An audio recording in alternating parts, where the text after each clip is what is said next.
lelo oyo tolinga te mutu azomema flambeau quartier latin yi wana fali pe Stade de France nani asala ngo bana musique ya Congo banda oyo eza kosalisa bato ba AVC te. En tout cas, on a pardon, bon, annoncer troisième, t'es beau, sous qu'on a deuxième. Même si vous en avez les capacités. Vous en avez les capacités, pardon, arrêtez-vous là. Pour défi, on a mon relevé, on a été.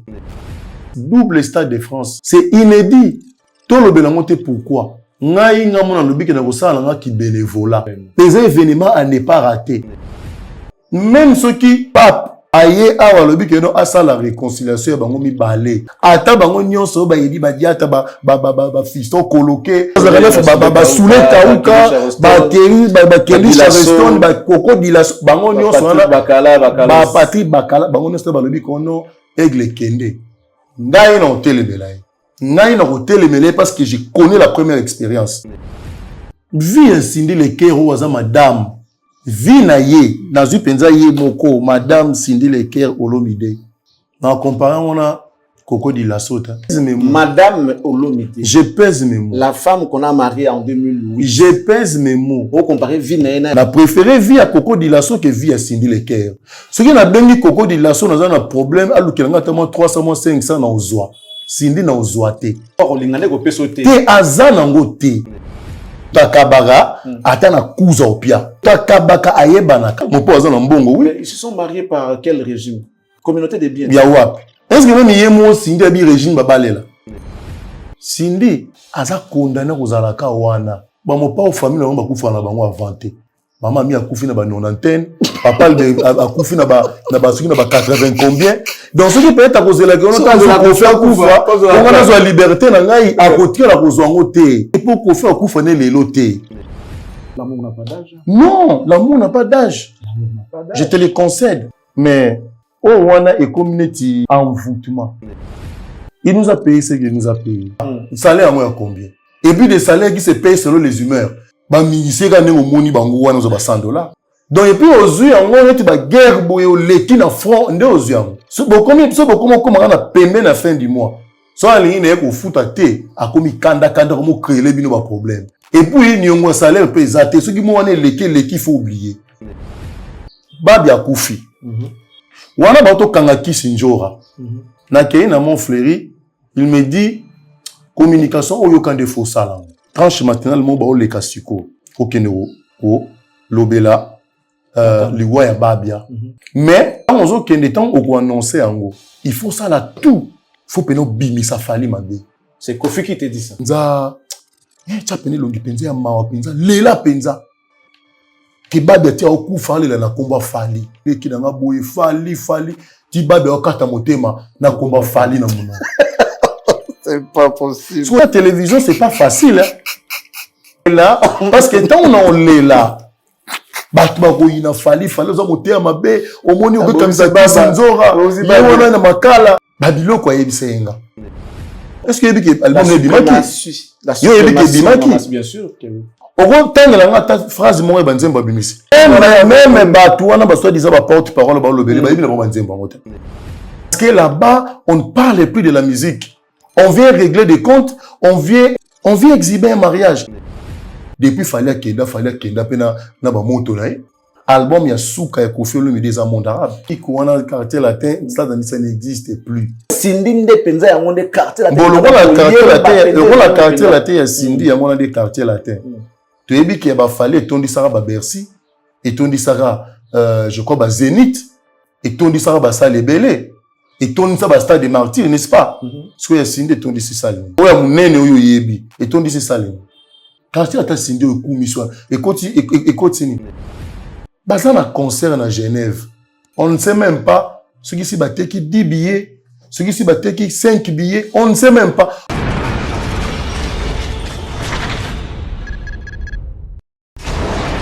Et là, on a écolo samona voilà.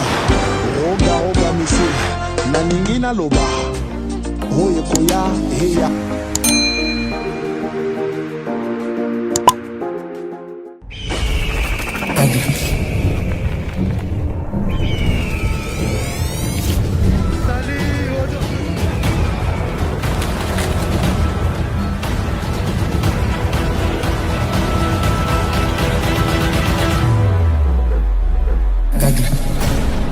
Grande ma joie de vous tenir compagnie, mesdames et messieurs, à travers cette émission Impression que vous aimez beaucoup, votre émission. Je profite pour vous rappeler que vous êtes en direct sur Cactus Télévision, la télé de l'excellence, et que celle-ci est produite depuis Kinshasa, la capitale de la République démocratique du Congo. Je sais que vous êtes là pour nous suivre, mais sachez que vous serez émerveillés aujourd'hui, vous allez apprendre, vous allez comprendre, et vous serez également éclairés. Dans cette émission d'aujourd'hui, on parlera de l'actualité, on parlera également de sujets qui battent son plein sur les réseaux sociaux.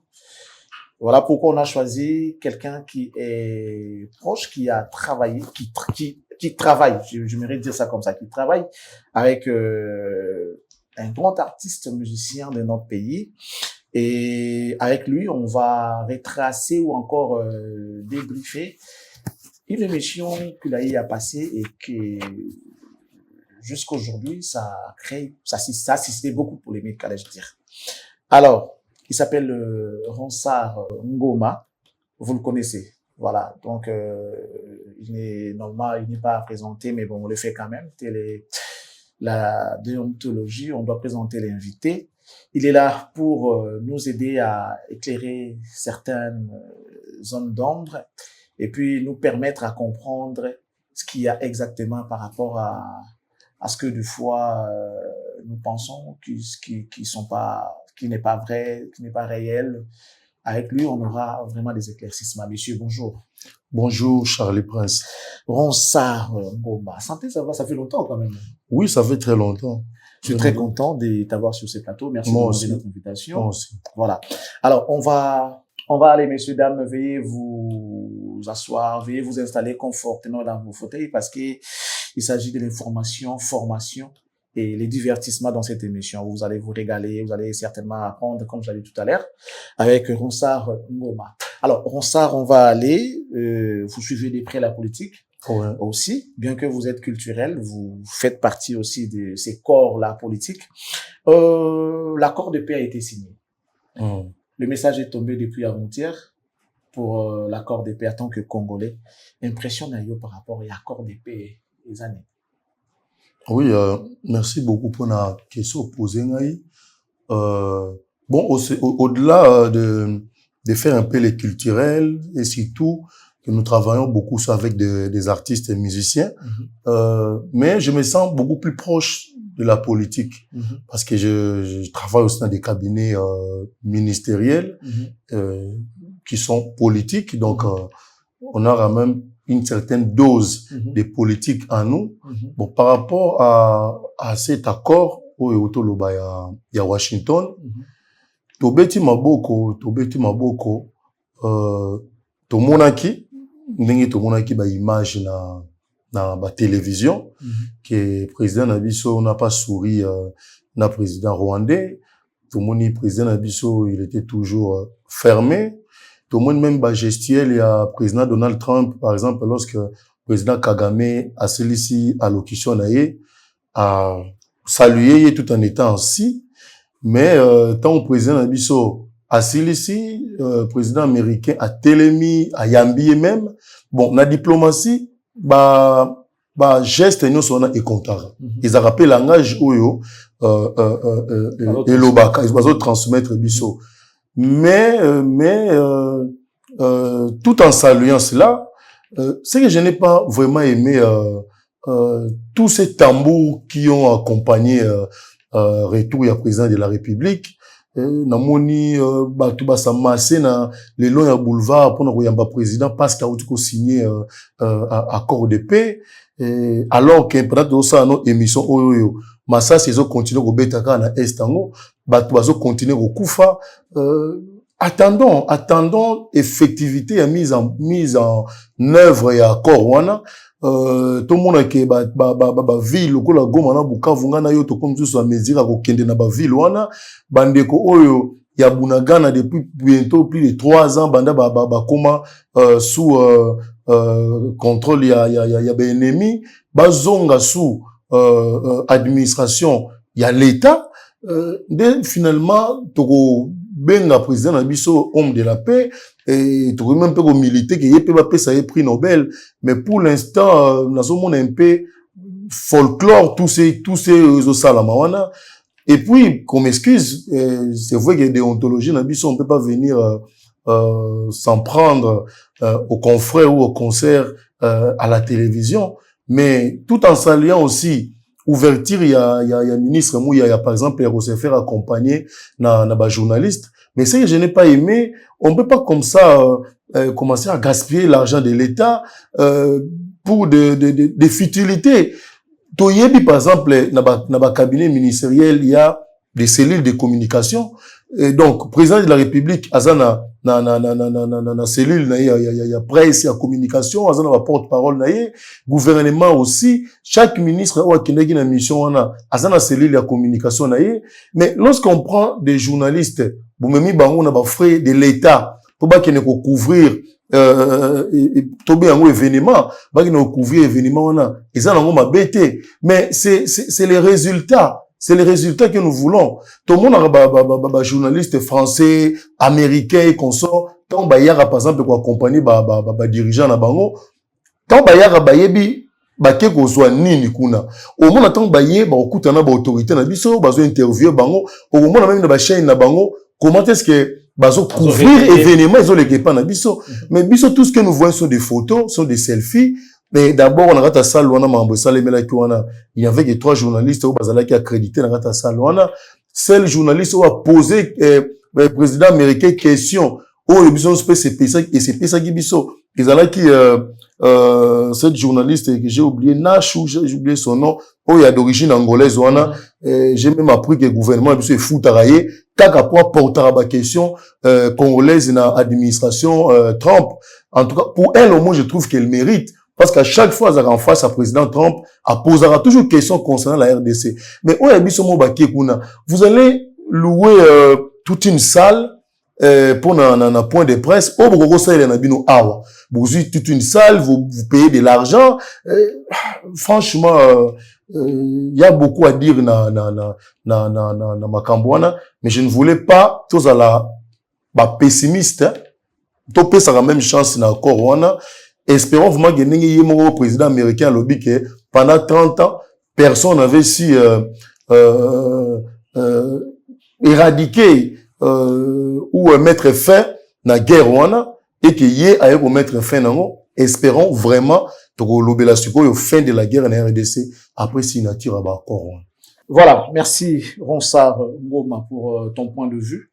On va pas s'attarder là-dessus, étant donné que notre émission est en caractère culturel. Toujours dans le cadre de la même journée, vers le soir, on va nous annoncer également une bonne nouvelle, hormis celle de l'accord de paix. On nous a encore annoncé une autre bonne nouvelle, qu'il s'agit de Fally Ipupa avec sa deuxième date au Stade de France. Fally qui avait signé la toute première date pour le 2 mai 2026, après son sold out. Quelques temps après, l'artiste revient pour nous redonner encore une fois le sourire en nous proposant une autre date, donc le 3.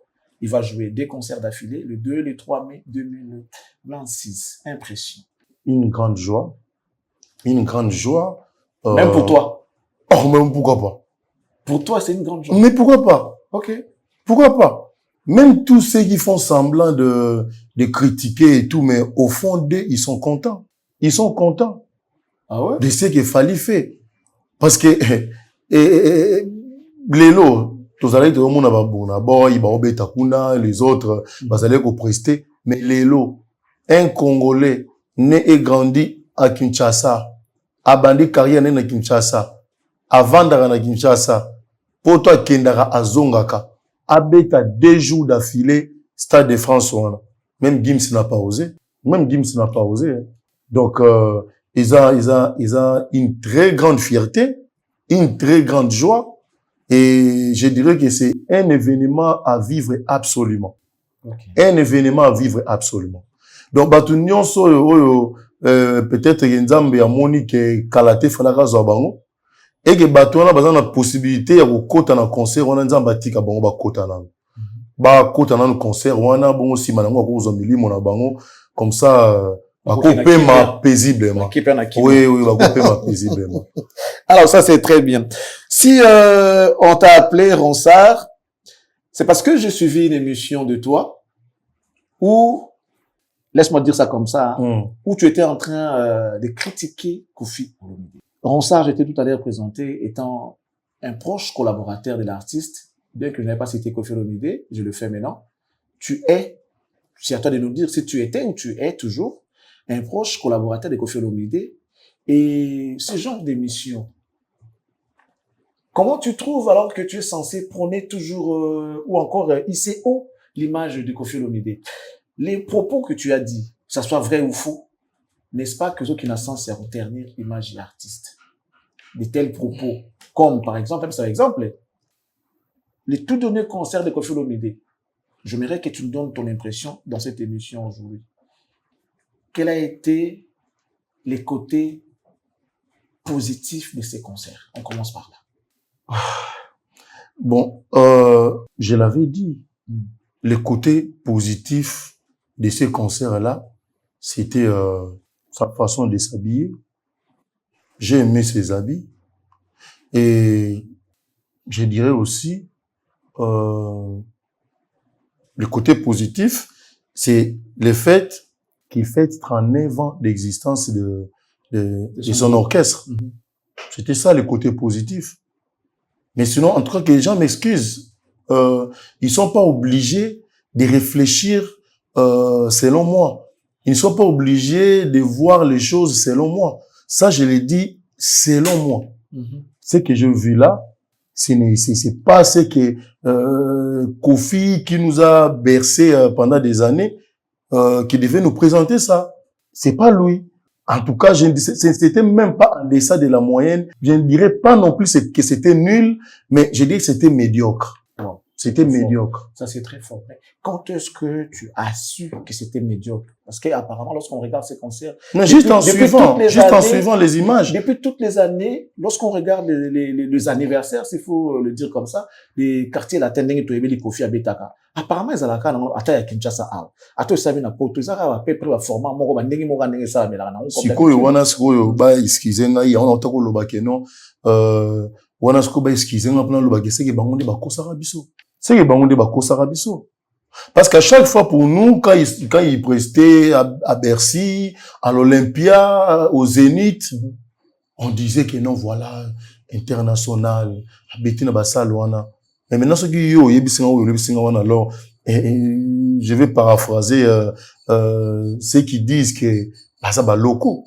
Je vais paraphraser ceux qui disent ça. Non, parce que non, mais tant on le dit que non, tu mets ça dans biso que beta na bon anniversaire, on a ba Maïcha Park, na ba Romeo Golf, même dans la France, les beta mika na ba format on a. Mais ce qu'on a là différence par exemple, il y a Fali, Azobeta 20 ans, il y a carrière naie, double stade de France. On me dira que non, il y a pas de justification à faire. Parce que Stade de France, on a titan ou quartier latin, orchestre, c'est le ça 20 ans, Stade de France, c'est Zalaka. Titan ou orchestre, c'est ça 20 ans, Parc des Princes, et Zalaka. Donc, salle, place perminée, no, quoi, bête, la paix, anniversaire, et Zalaka. Salle qui a monté pour nous.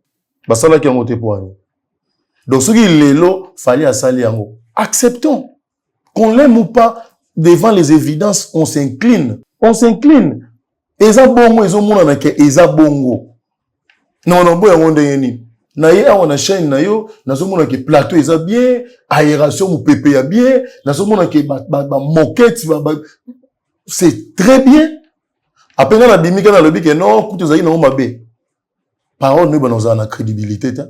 Ils ont la crédibilité ta bongo kasi. On est ça la que tout le monde dit même quand c'est visiblement bien. Parce que ils ont un système de musique na biso. Et ça, système de musique, même quand c'est bien, qu'on dit maka te boya kaka. Même temps où il y a que tel oiseau, ça les a bien, boya kaka. C'est ça le problème. C'est ça le problème. Moi, je vais te donner des exemples. Voilà. Je suis avec les grands Mopao. J'ai fait ça comme chargé de communication. Voilà. Je fais ça comme, c'est-à-dire qu'il y a des questions sensibles. Ce qui est à l'écarté, c'est moi qui l'envoie pour aller parler. Et, guerre, hein, n'a fallu, tu as qui quartier la terre, n'a fallu vraiment ici barati.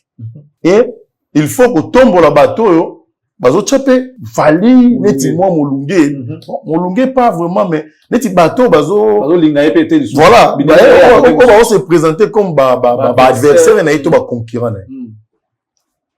Entre autres, je vais prendre par exemple frère ou héritier. Et moi, je sais qu'à cette époque-là, avec frère, ça va. Héritier par autour de la maison mère, ça va. Et donc, quand je passe dans des émissions, faut me faire un clin d'œil aux alliés.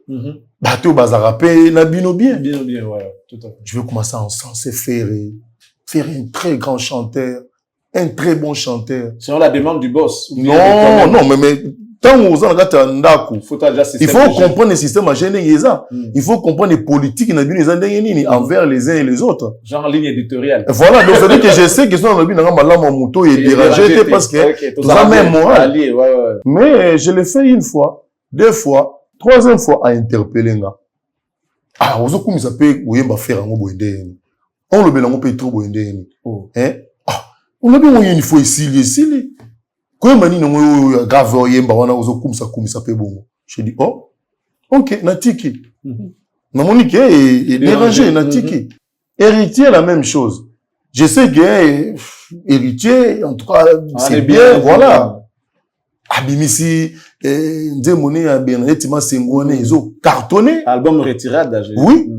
J'en parle aussi. Je les félicite. Une fois, deux fois. Ah mais non, yo comme no lobela yeto ndengeni. Hein? Je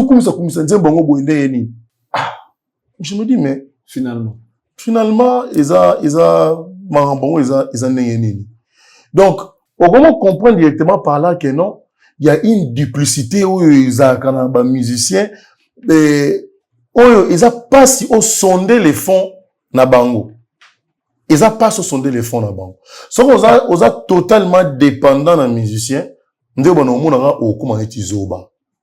parce que, même façon de réfléchir, il faut comment télécommander. Tant on a même faut le bas, awana, au mégo le bas, au tché, moi, ce qui peut apostrophe, ce qui dit, non, mais au tché apostrophe pour l'année, l'on mais, donc, ça dit qu'il faut Hollanda à la lettre, ce qu'on te dit. Tu n'as pas la liberté, bon, c'est vrai, il faut suivre autour le bas, on a une ligne de conduite, mais, ça ne veut pas dire que non, tu vas commencer à répéter comme un perroquet ce qu'on te met dans la tête. Il y a dit que non, bon, logique, ils allaient au attaquer Charlie.st. Donc quand je viens, je ne l'attaque pas. Mais souvent, le malamoune commence à m'abender. Et comment ça m'abender? Et je vois beaucoup de gens me traiter d'acrimonier, que voilà, nazo ko sala salaba critique, je ne sais pas pour me faire apprécier par qui. Une question. Ces comportements, tu es en train de le généraliser ou bien ça comportement approprié à monter au collaborateur qui n'a. Est-ce que tu vois dans la musique? Non, moi je ne peux pas généraliser. Moi je n'ai pas travaillé avec les autres. Je ne vais pas travailler avec les autres.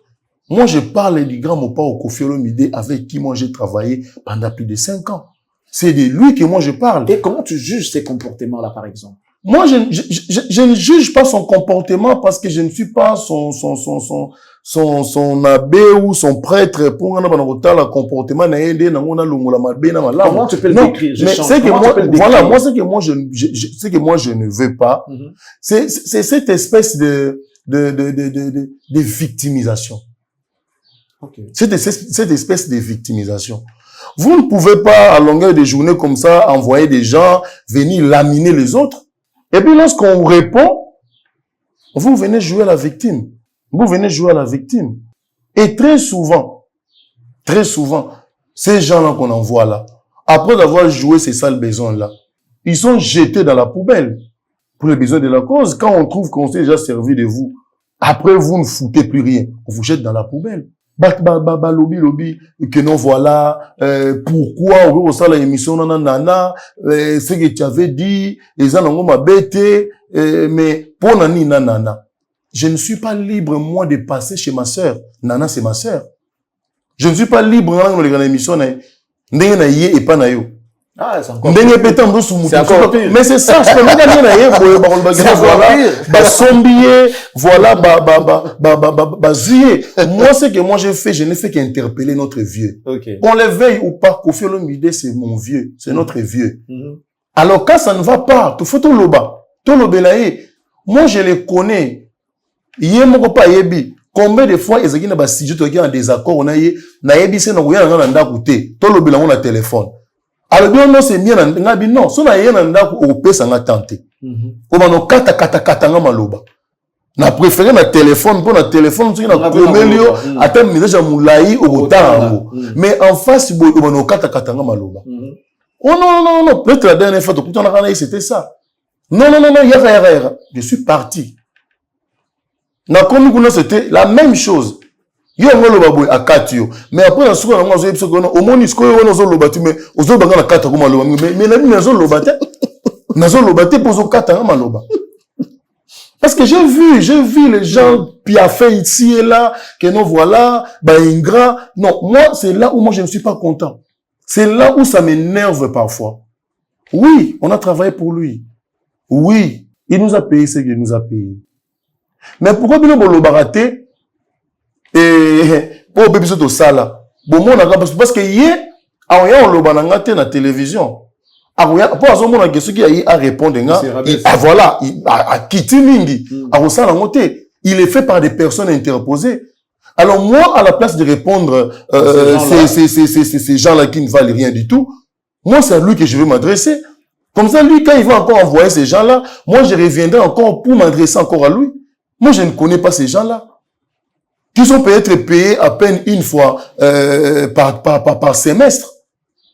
Et puis ils viendront raconter que non voilà tout ce salaire en combien. Tabablo mususu, na epsa ki bango. Moi je suis venu dans le lobby nanga de bonne foi. Na lobby nanga mabete pour na baby saté. O pe na lobaki ba te belé bazana ekuna. O ba ko lobele veito na te mo appeler pour me dire que lobby ya solo. Ba lobby nanga ke na o lobby ya solo. Mais ce comme il y a ba menace et comme il y a ba injure, tina ba parents, c'est là où ça m'a énervé. Oye mon père le kana TV. Yo yebi yango aleka na TV a péta ba câble. Pour la combattante Moroboé, a finira maman a mis paix à son âme. Donc lui, il devait prêcher aussi par l'exemple. Tant yo moni que mouto azana yo eko finga maman ya muninga to ba parents ya muninga, yo il faut talisser que non li nous na yangote. Rencontrer moutoana dans les faits. Kokena ina ba injure te. Parce que bango nyo sonné bazana, je l'ai dit sans prétention aucune. Je ne vois personne. Alors personne, oyaza kuna arouya asa ananga débat na ba fait. À part na ba injure. Ko ba injure to ebi gezaka na ngo no finga, o logo tinu kaka o fingi kaka po ebe ba seka ba sepela. Mais na ba fait azate. Alors, n'est-ce pas qu'on dit que toute vérité n'est pas bonne à dire, Ronsard? Certaines vérités que tu as sorties dans cette émission-là, ça ne peut que blesser. Lorsque tu as parlé, par exemple, du mariage de Kofi Olomide et sa femme, Cindy Lecoeur, peux-tu nous dire ici ce qui vous dérange dans ces mariages-là, dans ces couples-là? Et là, on est les autres dérangés, bino, les autres, l'homme a fait son choix. Peu importe ce qui s'est passé, il avait une femme, ils se sont séparés, il en a trouvé une autre. Les loyaux, vous reprochez des quoi dans le mariage? Mon frère, ce n'est pas à cet âge-là que notre vieux, notre légende, devrait nous montrer son côté, allez, je dirais, uxorieux. C'est pas à cet âge-là. L'amour n'a pas d'âge? Non, l'amour n'a pas d'âge. L'amour n'a pas d'âge. Je te le concède. Je te le concède. Mais, oh, on a et community envoûtement. Moi, je n'ai rien contre leur couple, hein. Je n'ai rien contre leur union. Parce que je n'enverrai pas ma sœur là-bas. Je n'enverrai pas une amie là-bas. Mais nous avons aimé Kofi Olomide, pas parce qu'il avait épousé Marianne Makosso, Godé, Adèle Mbouyi, Maman Lia, j'en passe des meilleurs. Magic. Magic Wawina, Mariette Kanjinga, Hélène Kalema, Kissinjora, Laura Tendance. Nous, on n'est pas là. Ah bah, exemple, Kaka. Oui, ça, nous, on n'est pas là. On n'est pas là où Marlène Kassanga, on n'est pas là. On est bango. Mais nous, c'est que nous, si nous l'avions aimé, ou s'il y a des gens qui l'aiment, c'est par la musique. C'est sa musique. Tu conjugues cet amour-là dans le passé déjà? Quel amour? Si nous l'avions aimé. Bon, il y a monsieur non, bah, tu me suis pas posé Ronsard, par exemple. Bon, je ne peux pas venir. Bébé, il n'a pas besoin de mon amour. Il n'a pas besoin de mon amour. On n'est pas deux fois, il y en a tout ça, la bolingo. Non. Il n'a pas besoin de ça. Il n'a pas besoin de ça. Nous, moi, tout ce que moi j'ai revendiqué, qu'on nous restitue notre Kofi là, il y a aspirine, il y a diva, qu'on nous restitue ces Kofi là.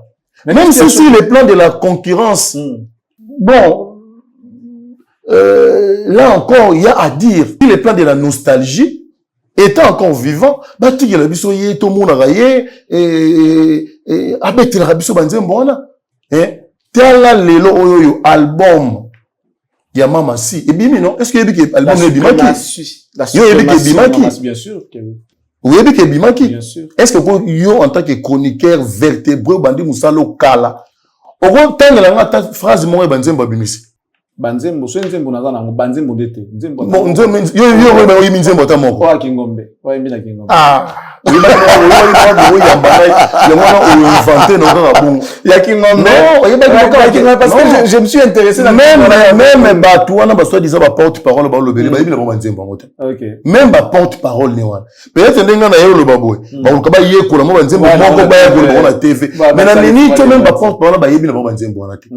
Parce que là-bas, on ne parle plus de la musique. On vient régler des comptes, on vient insulter des gens, et puis on vient exhiber un mariage. On vient exhiber un mariage. Et après, quand vous envoyez des gens venir insulter, venir injurier, lorsque la réplique est disproportionnée, mon père s'est fait les mots piteux. C'est-à-dire que quelqu'un qui va tirer la pitié, que non, voilà, voilà ma victimisation. C'est cette duplicité-là, moi, je marche pas. Donc, vous réclamez de ces mariages d'avoir perdu votre Koffi Olomide? Aux fanatiques aussi, pas seulement moi, aux fanatiques aussi. Je parle d'une manière aux fanatiques générale. Aussi. On parle de la chanteuse lorsqu'il y a des scandales. On ne parle même pas d'elle en tant que chanteuse, on ne parle même pas d'elle dans l'album Nabimisi. Sur l'obélier, c'est pour l'injurier par rapport, il y a l'ibala où certains pensent qu'elle aurait volé. Et pour ceux qui l'obélier, ils ont par exemple par rapport, il y a sortie médiatique, mais on ne parle pas d'elle en tant qu'artiste, en tant que chanteuse. Est-ce que Koffi a encore des choses à prouver par rapport à sa musique, par rapport à tous ces temps qu'il a passé dans Normalement, non. Non. Alors aujourd'hui, entre sa paix, sa tranquillité et la musique, ça aurait été vous, par exemple. Que choisirez-vous à la place? Musique sur Sali Bakbayo qui déjà, et tu n'as jamais trouvé cette tranquillité que tu as eu aujourd'hui na bolingo, le lo ju muta obengo bébé, ba olambe la kayo, ba olambe la ote, na pour la kimia na yo. Ça c'est de la poudre de perles et pimpin. Ah ouais? Ça c'est de la poudre de perles et pimpin. Et ça, on a voilà que ça biso on a étiqueté. On a consommation extérieure. On a consommation extérieure. On n'a jamais appelé bébé de toute sa vie. Non, on a consommation extérieure. Et puis ton allégra qui est pas il y a Nana Bodou Gabadiata que je salue d'ailleurs. Na Monique Nunga moko boy memi na poto parce qu'il y a ko finga. Mais bango nem bazo ko loba ko voilà, nga nazo sala fali ba 12 poto zo luka ba visa. Franchement balobara a connaît pas à demander. A connaît pas à demander. Même ceux qui n'a sali peut fali ba 12 où est le problème? Ceux qui n'a sali fali ba 12 où est le problème? Parce que lorsqu'on sait que Killer,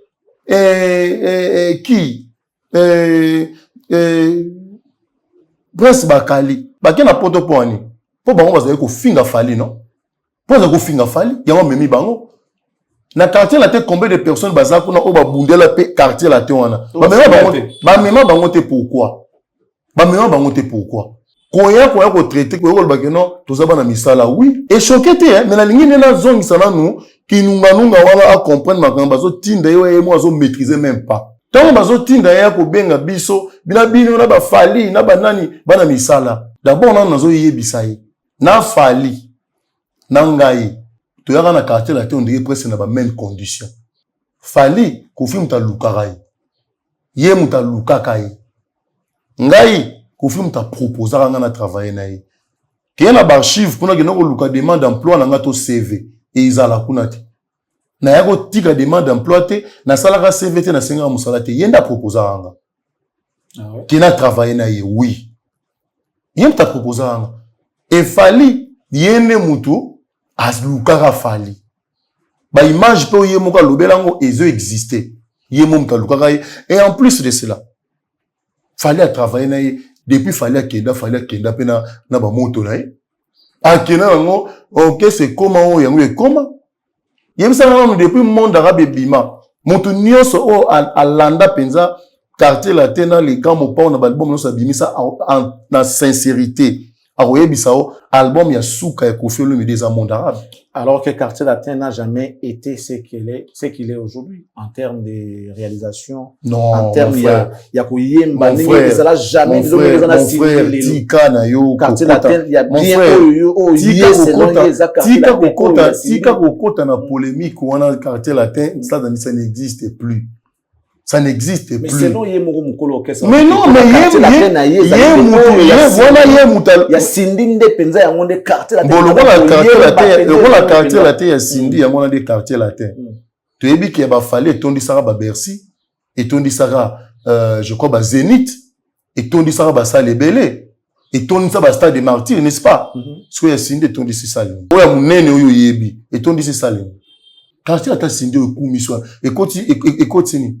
Ne venez pas croire que nous tous sommes dans les gars boy toi lobi pour bango ni batumbolinga nga lobate ngai na lobate depuis 2020 que je ne suis plus là-bas depuis 2020 et puis les gens qui parlent là ba bi yemo mo pas combien de fois benginga pour na zonga kuna combien de fois benginga na zonga ngani mna lingate so lobi lelo na zonga kuna attendez na oleka na lobabo na zonga mais je ne le ferai pas parce que son côté, sa magnanimité, d'un côté, ça fait sa force et ça fait notre faiblesse en nous. La magnanimité, cette capacité de pardonner, et même bateau ba finga et makasi. Voilà comment va bazoar. Ah, bien bolobara, peu bozonga akara bomon kazangani kara bien. Mais lorsque vous rentrez là, agoyambayo enfant prodige. Sincère ou bien enfant prodigue oyende bayambaka enfant prodigue te oye bayambi balakso pena bolamu nyonso balegizo suna ba TV bato bamoni ke ya azongi bomoni bango ndi bazalaka mabe balobelaka vie na bango metabu to bazongi ayambi bango bien tango ako faire consommer bongo ye azui crédibilité na yeke ozongaki bato bamoni abetanga obeto bord yo ke loba susu soki yo za su crédible. Il est passé, oh non, vieux bouboule. Non, après mon père, mon garçon, oyo, peut-être au Tinda qui a sali des émissions, on a pas eu finga du son. Longola garçon, parce que ça est là, yo contre comme. Ndaku nazo lobela yo bien. Garçon, ça est là contre comme. Quand les kinunganunga wana, azo lobaki ono, d'ailleurs kutu vieux Abimana, moi, ça fait bouboule. Ah ouais? D'abord, nous, maman Nicole, moi, ça fait bouboule, n'est pas une femme légère. Hier, moi, on fait bouboule, nous pouvons zoyer, nous tiba bala na lelo. Ça n'a pas été une chose facile. Malgré Bambon, on avait bouboule, na combo, na inde keda sang. Ça n'a pas été facile. Tia bala na maman Nicole. Mais message de nous, nos garçons, on a transmettre na bateau. Que mon père, on est dans un lingara, basi ba mastanae. Alingara basi, ya ba petit nae. Quand on y est moko lobby yango yé garçon on a lobby yango. Est-ce que vraiment atalaki ton sentiment il bossa caméra lobby kaka? Quand tu affirmes comme ça que non, abimana moi ça fait bouboule. Je dis d'abord que non, ils sont impossible. C'est d'abord impossible. Ngaïtan na lobaki ke kasi moi suis bango pour lobande ngwana. Parce que ngana lobaki que non, ce qui fait bouboule ça ka marié té. Ce qui fait Bouboula Zalaka marié té. Et il fait Bouboula Zalaka qui touche à tout. Ngala ina linga fait Bouboula alinga na maman Léa. Pour yango ndenge sale saka vient na biso AVC. Pourquoi il y a lingi ba pétiner non so ba kufa? Ya kenda avant. Ya kenda avant bango. Alina linga avec Bouboula. Alingi kana mère Léa entretenir yé. Vient ça ngasa une semaine sous. Des places signé encore comprendre pourquoi ba bazo exhiber. Encore comprendre pourquoi bazane bazawa. Alors, comprendre l'autre parce que... Ah, il y a mon temps dans le Bible, il y a comprendre. Il y a mon temps dans le Bible, il comprendre. Tant où il y a le Bible, donc c'est que qui est réminé à paix à son âme. Alors, on a vu ce moment qui va se moi signer. Papa Mbappé sans le dire publiquement. Alors, et l'autre peut, bah, koufa dans mon papa chéri, j'ai bien bien. Ah, na yebi na ngati na lobité. Na lobité, garçon na muteko loba na biso. Garçon na muteko loba na biso. Il insulte que Kofi azwa basi ya bato. Ah, lobi yango bato ba kinezo na ba image. Le bino bo luka ba adversaire na bino bazana kata ndaku na bino. Bazana kata ndaku na bino. Yemo wa yo loba. Yemo wa yo loba. Ya wana omoni moi j'ai toujours dit. Bato ba finga na bonde ba ofinga. Bato ba loba na bonde ba loba. Fali poupa a remercier Nzambe parce que azan entourage moko oyo baza prévoyant. Baza prévoyant. Parce que ni tété vigilance na prévoyance na bango. Tant vous pe le fali auto éviter. Tant vous pe le auto éviter. Propos mais comment tu juges la relation entre Koffi Olomide et Fally? C'est vrai que relation exécrable. Ah ouais? Oui. Tu mesures la gravité que tu es en train de dire. Oui. En train, je ne sais pas. Sauf miracle divin. Moi, je ne vois pas les loyo Fally pour pas faire les pas vers ces côtés-là. Je ne le vois pas. Si lui fait pas Koffi a toujours cette supplicité, il n'est pas. Oh, mais je t'ai parlé de sa magnanimité. Oui, mais il peut toutefois. Je t'ai parlé de ça. Et Fally. Même, non, mais il avait déjà fait. Il avait déjà fait. Et c'était quoi les résultats? C'était quoi les résultats? Mais les veilles, c'est plein, d'un comportement, proche, il y a Fally, petit à Fally, fan à Fally, fin à Finarae. C'est pourquoi peut-être que la chose qui n'est bien, mais il y a un lobby, c'est côté mopiteux. Qu'on ça, dans le coucou, dans le poids, ça, qu'on s'est victimisé. Ngaï, non, talisayo, Babi Akoufi. Il m'appelle, que, ah, Tozi Matanga. Je voyais déjà dans ma publication que Babi Akoufi. Je vais au Mont-Fleury. Wana bato kangaki sinjora. Na kei na Mont-Fleury, il me dit communication oyo kande faux salam. Kende lukata tranche matinale mo ba o le kasiko. Okene o lobela liwa ya Babia. Et puis on annoncé que en tout cas quartier latin ngai Koffi Olomide nazozwa charge ya ba funérailles ko rapatrier corps na ye tout ngali na ozwango en tout cas na quartier latin les drapeaux est en berne annonce ça. Mais quand on dit qu'il temps au annoncer ango il faut ça là tout faut peno bimisa Fally mabe. C'est Koffi qui te dit ça. Mais ça qui bango on des ango ba blo moteur à terre. On des ango ba blo moko o ezana moteur à terre. Mais ça il m'a atinda batute ba yate. On évolue. Atinda batute ba yate. Tranche matinale. Na ke abisina kende penza on se pèse information na.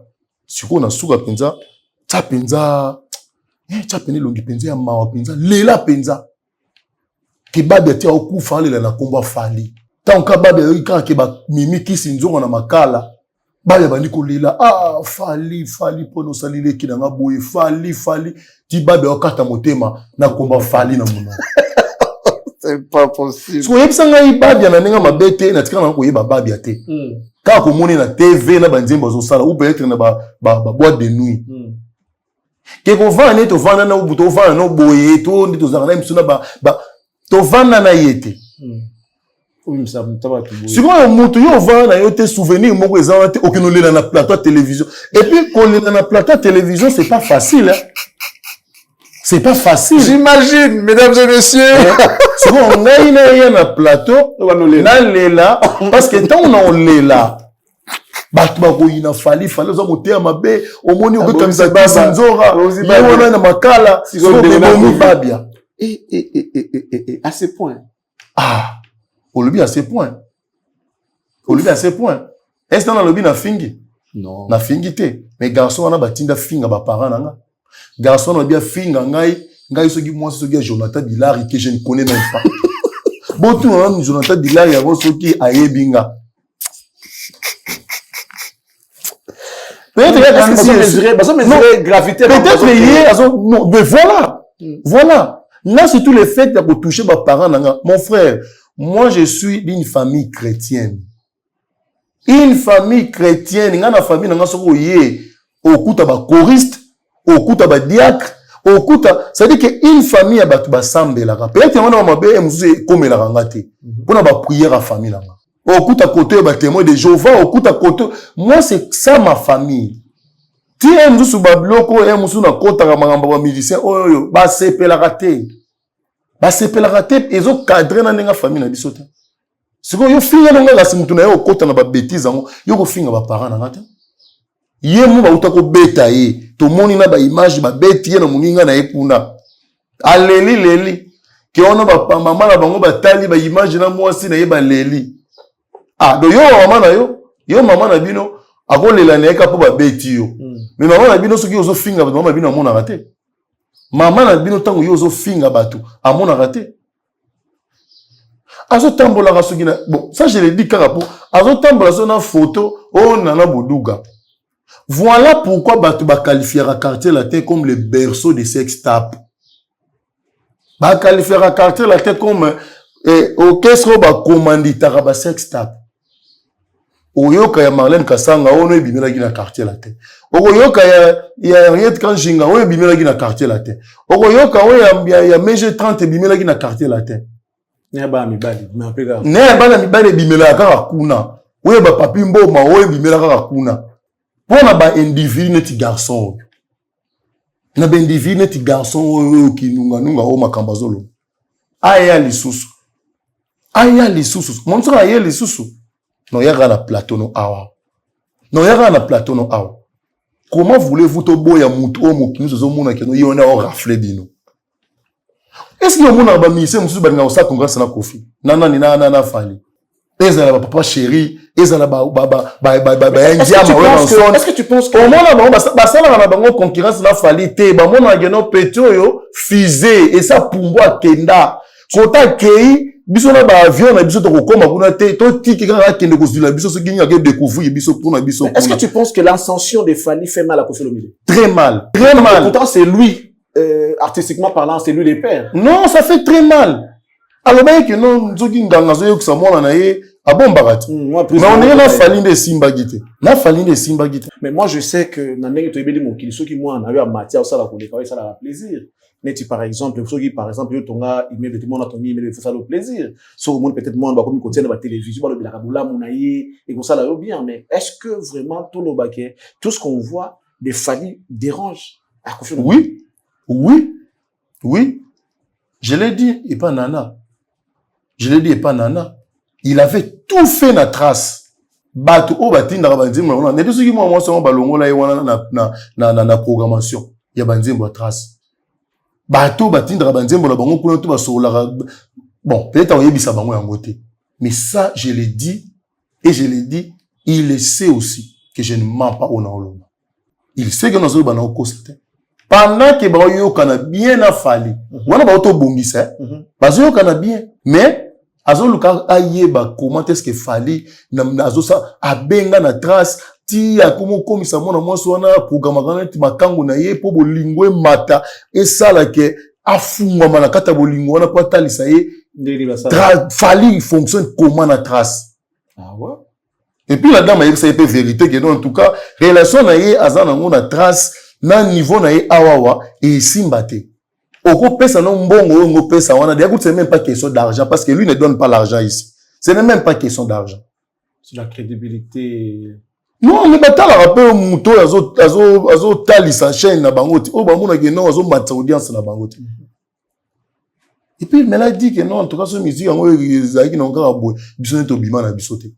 pendant qu'il basa mais noir et bandit les lotes peut-être ba extérioriser yango nde pe ba pesa yango ba attribuer yango nde sur le publiquement na fali mais noir on est banaka kala déjà là ba concert il y a Afrique du Sud ratara wana nous on savait que mais noir ils a fali tango you arena est raté.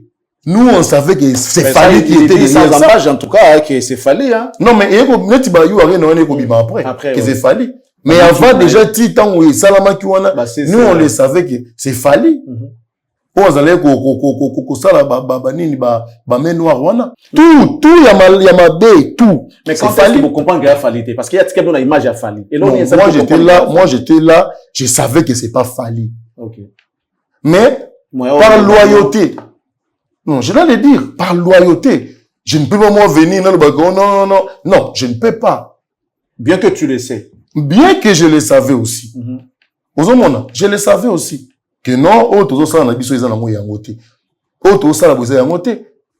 on m'envoie, bateau bayebi, non, désormais, on a fabriqué on m'envoie aller dire ça. Babilo kwa yebisenga. Je te dis que non Fabrice va poursuivre nga. Si on a le barango, Fabrice a poursuivre nga. Mais le je le salue parce que to kutana na présenter des excuses. Parce que Fabrice a yebisa que makambo loba moi si nanga alala te moi si nanga lela. Mais nga mo na ese me yo mo yebi mamna loba ko ne uteke pa nanga te. Batinda kinga. Po mama mona na yeba ngonde ni. Abion non mon tout ça ba jeune bablo musuba ko tindo loba na ese mon frère. So na loba ki nyonso avec senga na loba. On dit même pas to solo anayo. On dit même pas to solo anayo. Mais là où ça m'énerve encore, quand vous nous envoyez comme ça aller insulter les gens, aller dire ceci ou cela, les jours où vous arrangez avec ces gens-là, vous ne nous consultez pas. Vous ne nous consultez pas. Vous ne nous associez pas.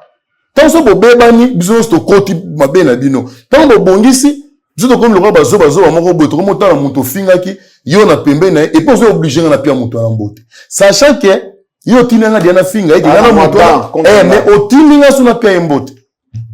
Bon frère nanga Félix Oazé quoi to samba na ye na parquet. Nde to vandi na yo boto samba na ye. Kende sala bo. Et indela nga tiranga tirana basika kisi na ba lèvre. Mais pesa ta 100 francs oyo na foot ata na ba magistrat na zo ngote. Na zo ngote. C'est que je le dis sous contrôle de maître Tony Mwaba, maître Taylor Lubanga. Na ba avocat mususu ba yibani na bango te bazara na nini na procès. Soki on na ba na ko sa ba avocat ba se dessaisir na bango pour amoni que fio bien mbongo te. Ba se dessaisir na bango. Ante otenga bilamba na ba senge na makila etika na parquet tilelo. Alors quand les gens viennent parfois nous insulter, nous injurier, qui batala on sait que nous on a fait. Bien montrer le ba fanatique na sima ba clavier na bino bo finga bato. Allez là-bas, il y en a un on a essayé non mais à la base on critique nga zone de kona yo, tinda na quartier latin a que ça la kuna. Tinda kuna, au lieu que bino bo finga ba biso wa tinda na ça la kuna. Après hier on y biso que non le miel o ekula kuna, yo hier on a famille na bino. Tinda mais est-ce n'est pas normal de subir tout bon subir c'est trop. Mais tout ce que vous avez vécu dans le quartier latin, vous étiez payé pour ça. Faites ma foot à bien, quartier latin foot à tout bien. Mais il y a un zoloba. Il y a un zoloba. Il y a un zoloba. Salaire à moi combien? Et puis des salaires qui se payent selon les humeurs. On a un lobanol bien. Les salaires qui se payent selon les humeurs. Dans ce que tu me montres Nicolas ba guerre les aboué. Oh, sans un franc. Fin du mois tu as payé sur. Bah 100 qui ça 50. Seulement. Donc, on a plus de $150. Bah, ministère, on a moni bango, on a $100. Peut-être le chef d'orchestre, on a recommandé à 200. Avant, on a 200, après, on quitte on a 150. Donc, et puis, aux yeux, on a une guerre, on a l'équipe dans front, on a aux yeux. Pour beaucoup, on a tout le monde bazar pour net. Ce beaucoup, on a payé la fin du mois. Soit en ligne, on a fout à thé, à comme il kanda, on créé les bino problème. Donc, il y a des gens les 25, les 24, et ceux de ça gagnent les camons, cause un autre salaire. Et puis, il y a un salaire pesé, ceux qui m'ont l'équipe, il faut oublier. Pourquoi l'obélara trop le cambo salaire en haut? Bah, l'obélara trop le cambo salaire en haut. Bah, tout n'y a pas l'obélara fallu, wana. Bah, ça va employer, n'a été. Et ça, on a bateau, bah, l'ingaraye, bah, zuna banca, bah, l'obélara et peut-être pas entourage, n'est pas récompense, qui, bah, paye ses visas, qui va sombele mutuka, qui va payer ta musumbonga ndako. Mais ba open ba salara na F victime. Au moins ba fi na ba. F victime. Non, non, la F victime. Ah d'accord. Est-ce que vraiment directeur Edi Badiata, a envié directeur à Vodacom, a envié directeur à Yahoo Bank, a envié directeur ce qui est Wapouane, a envié Bangote, il est tout le temps dans les avions et puis dans la business class. Et puis dans la business class. Il regarde comment il traite ses collaborateurs, son entourage. Na agena ko kundola na soki tata mo batanga na ye akundola ye apesa ye valeur. Mo pom dans l'accès guitare soki na lemba kuna te. Ala lemba ndeto yo arati.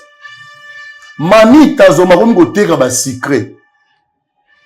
Mami tazoma akomi ko teka ba secret na zamba kuna. Ndako mama mi atika. Ala pesa me batu ba fingele batu ba zo ya ko finga na ye moko. Boto zo lo ka linga ba sa batu. Alinga ba sa ba petit na ye. On a mis ma bango. Ah, mais mamie tazoma te poani. Papa chéri l'a fait, non? Asu ba zambota, atika ba on est États-Unis.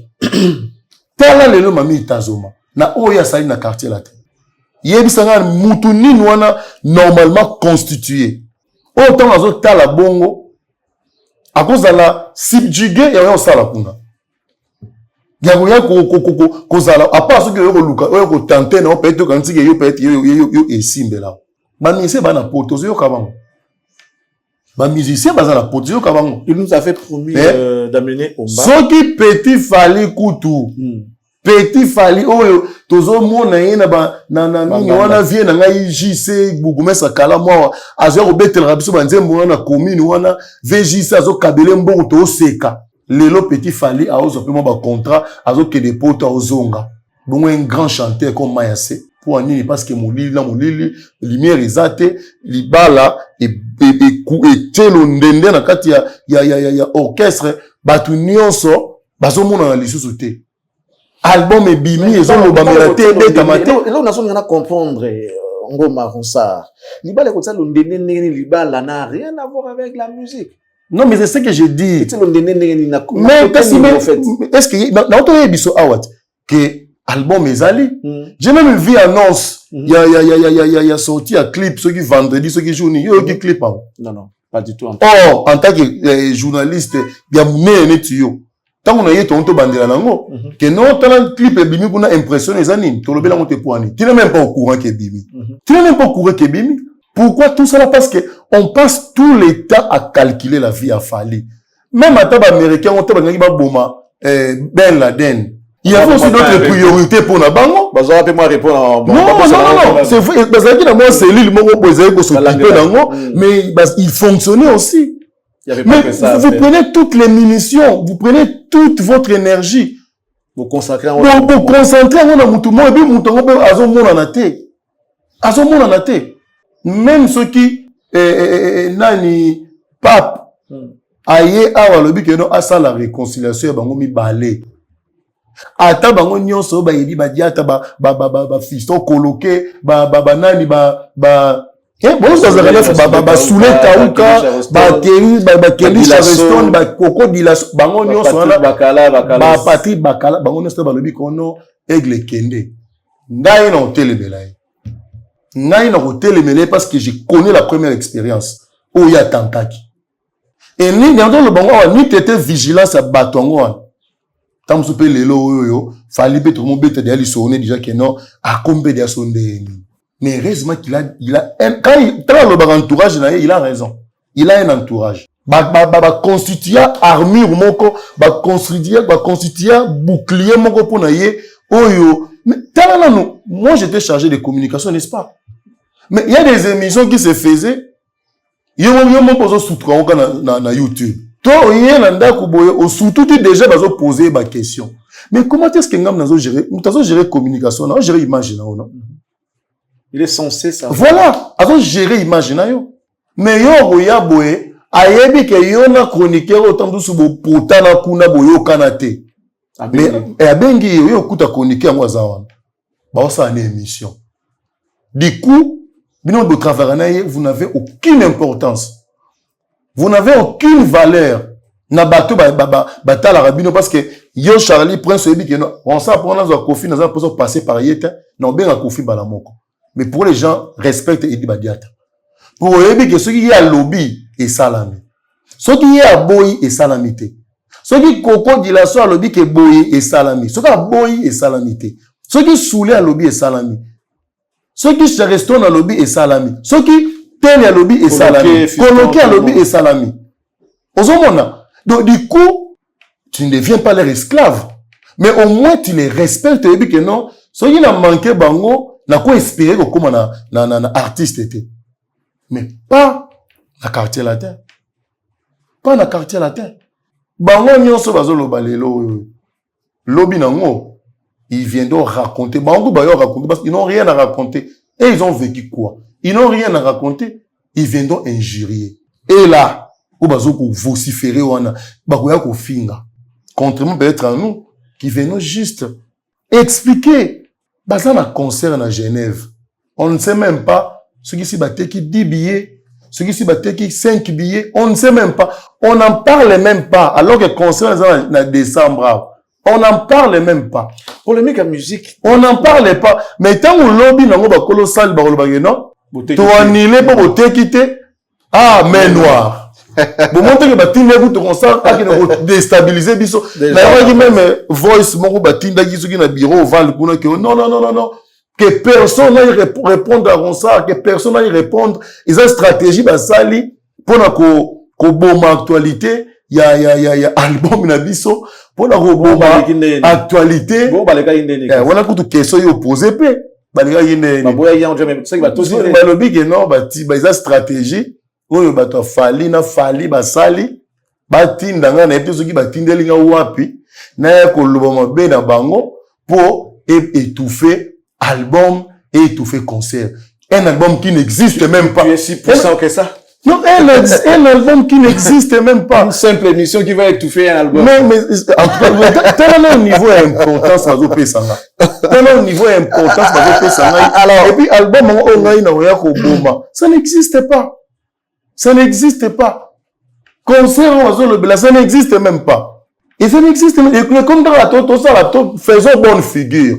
Ça, on appelle ça, faisons bonne figure. Keto bimi saki. Keto kineko tchada tchuna. Mais en réalité, avec quel rendement? Avec quel résultat? En écoutant tout ça, ça m'a inspiré. Ça m'a inspiré. Mais moi, question, ça. Est-ce que, au-delà de ce polémique, il y a musique? Tu penses que ça peut aller au-delà? Il y a quoi en vouloir peut-être, il y a quoi, n'a posé question pour n'a blessé, me faire juste comprendre. On peut comprendre que Kofi et Fali, il y a une sorte de polémique, il y a musique, cherchant à conquérir peut-être je sais pas, la sommité ou encore le leadership.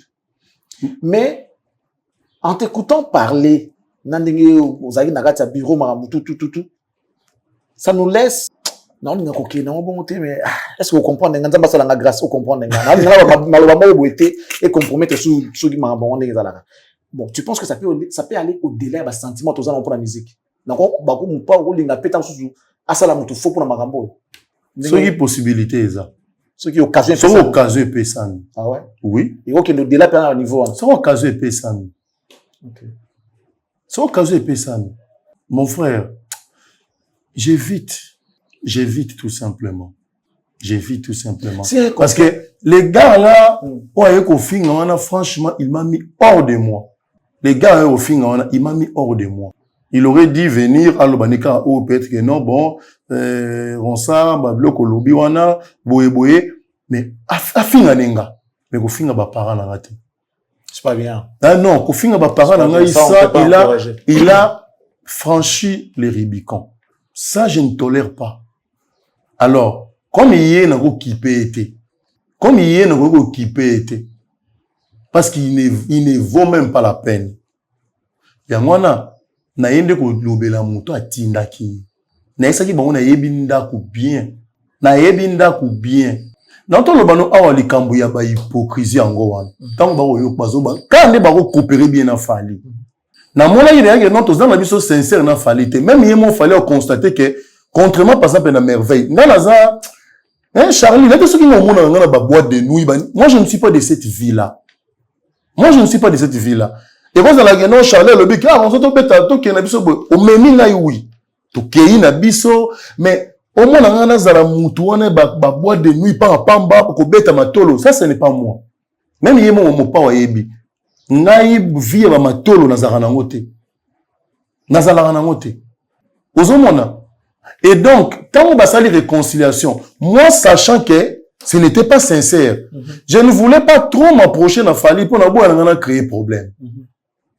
On a créé problème. Peut même hier, mon père a dit que non, si on s'est rapproché, on a trop Fali, donc, j'ai évité ça. Une fois, j'ai fait une émission, une émission. Dans le but qu'il y avait une hypocrisie dans la relation. Non, oui, il y a une hypocrisie. Mais comme dans le quartier latin, je ne pouvais que tirer les traits de notre côté. Il fallait hypocrite. Mais non, fallait abimisi kana sikre.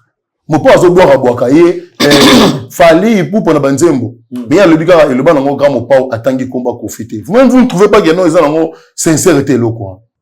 Ba confier kana ba kofi file ba finga ngawan. Ba finga nga. Yo za la kaka boye. Oyo lo ba biloma lo ba. Confia benga na yo kaka. Confia lo ngoni kaka yo za la kaka boye. Même ba proche ya mon père ba benga nga o lobi bongo pona nini o sali bongo pona nini. Curieusement.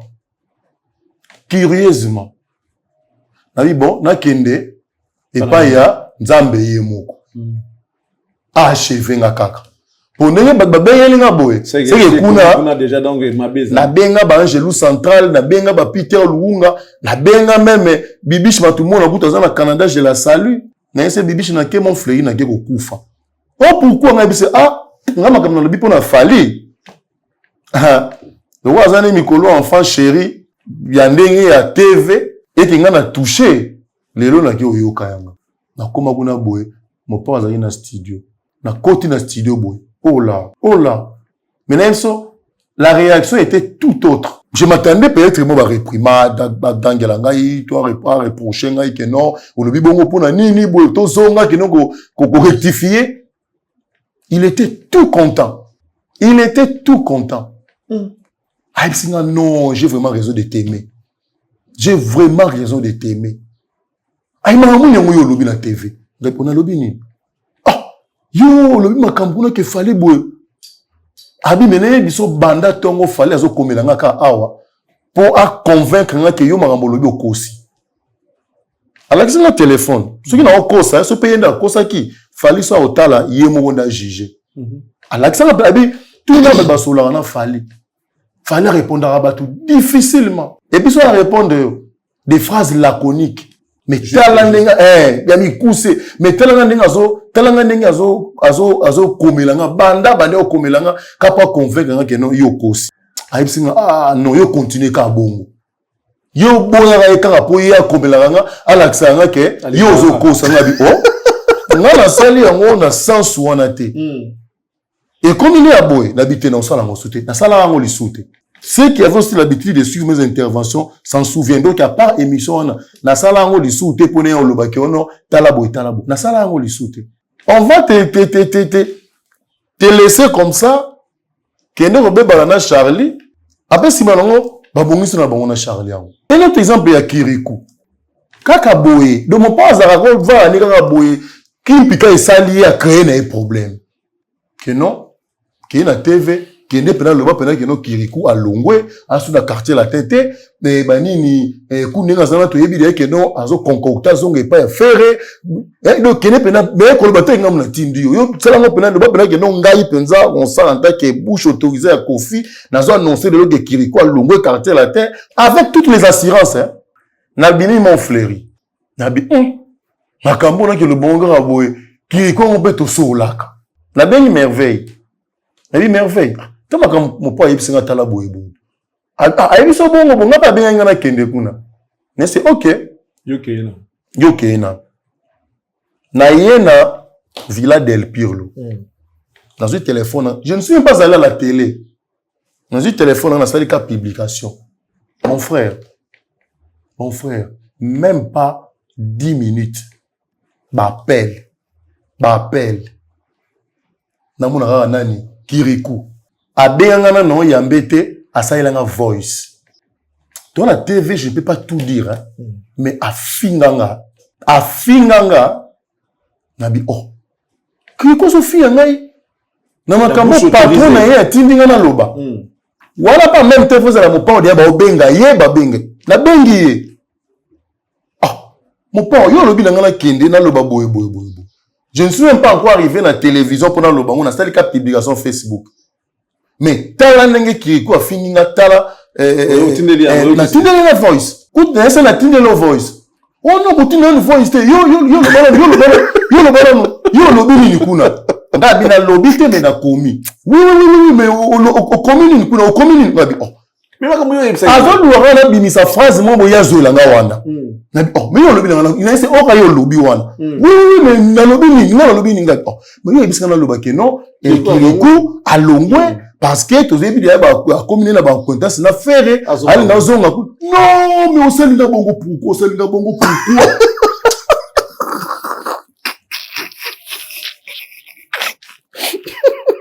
mon frère et ça na kanda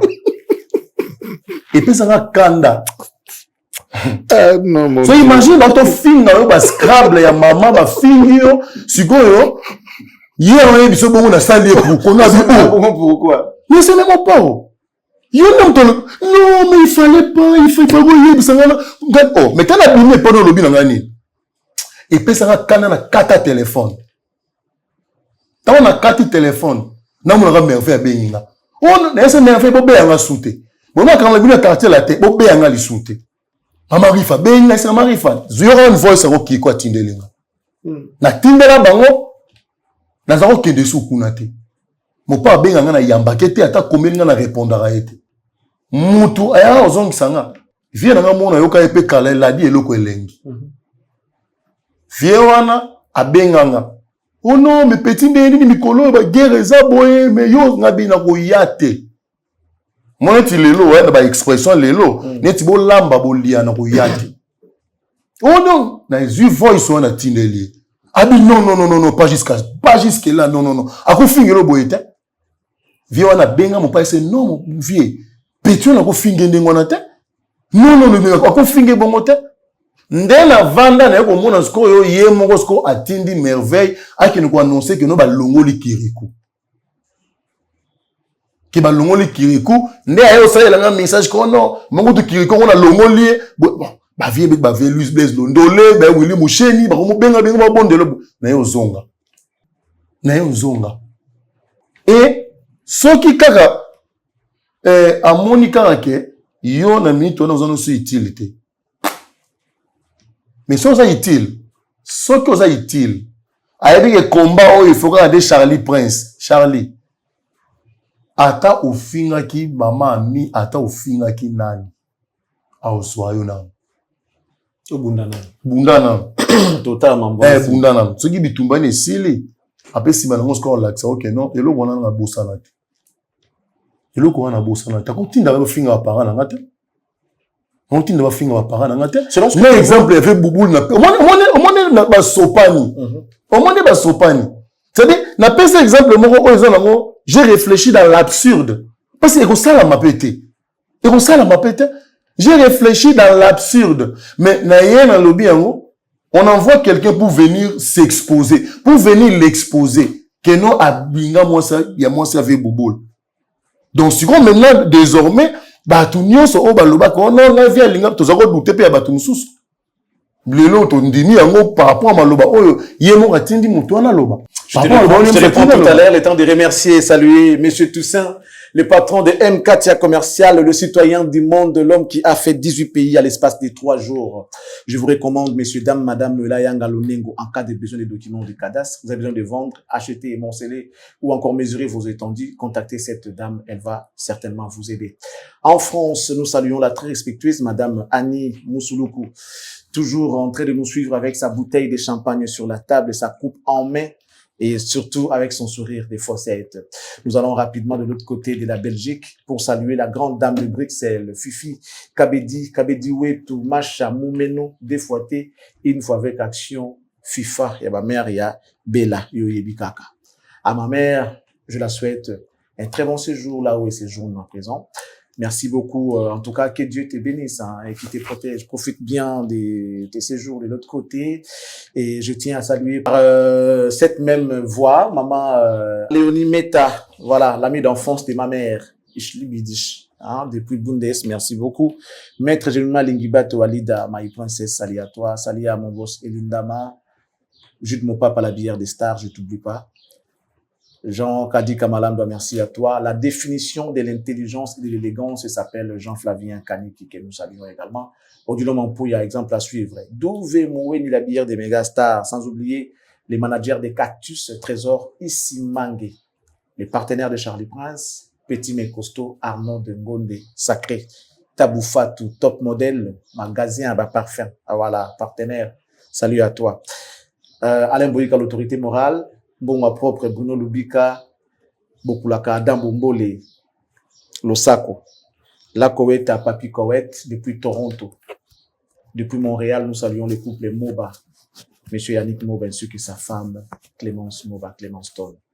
Alors, Ronsard. Oui. Aujourd'hui, lorsque tu regardes la musique, depuis que tu connais l'histoire de la musique congolaise, à niveau de commune en Lelo, qu'est-ce qui s'est rajouté dans Oizalaïté? Et qui l'a fait, selon ce que tu vois, en fait? Et là, on est nommé dans la musique et Fali le commun. Fali, qu'est-ce oui, tu as beau en encore dans sentiment, tu as beau en encore pour il faut tout beau pour ligne de conduite et c'est tout beau, mais c'est Fali. Okay. C'est Fali, ça c'est clair, c'est Fali. Et bien lui, il les fait bien. Lui, il les fait bien. Mm-hmm. Il ne laisse pas ses collaborateurs, il ne laisse pas tous ceux qui l'accompagnent dans une disette, dans une misère. Sans Didier Sikou. Bazalaka na directeur edi na quartier la tête. Les gens n'endiment même pas via détérioration physique. Il y a Didier Sikou.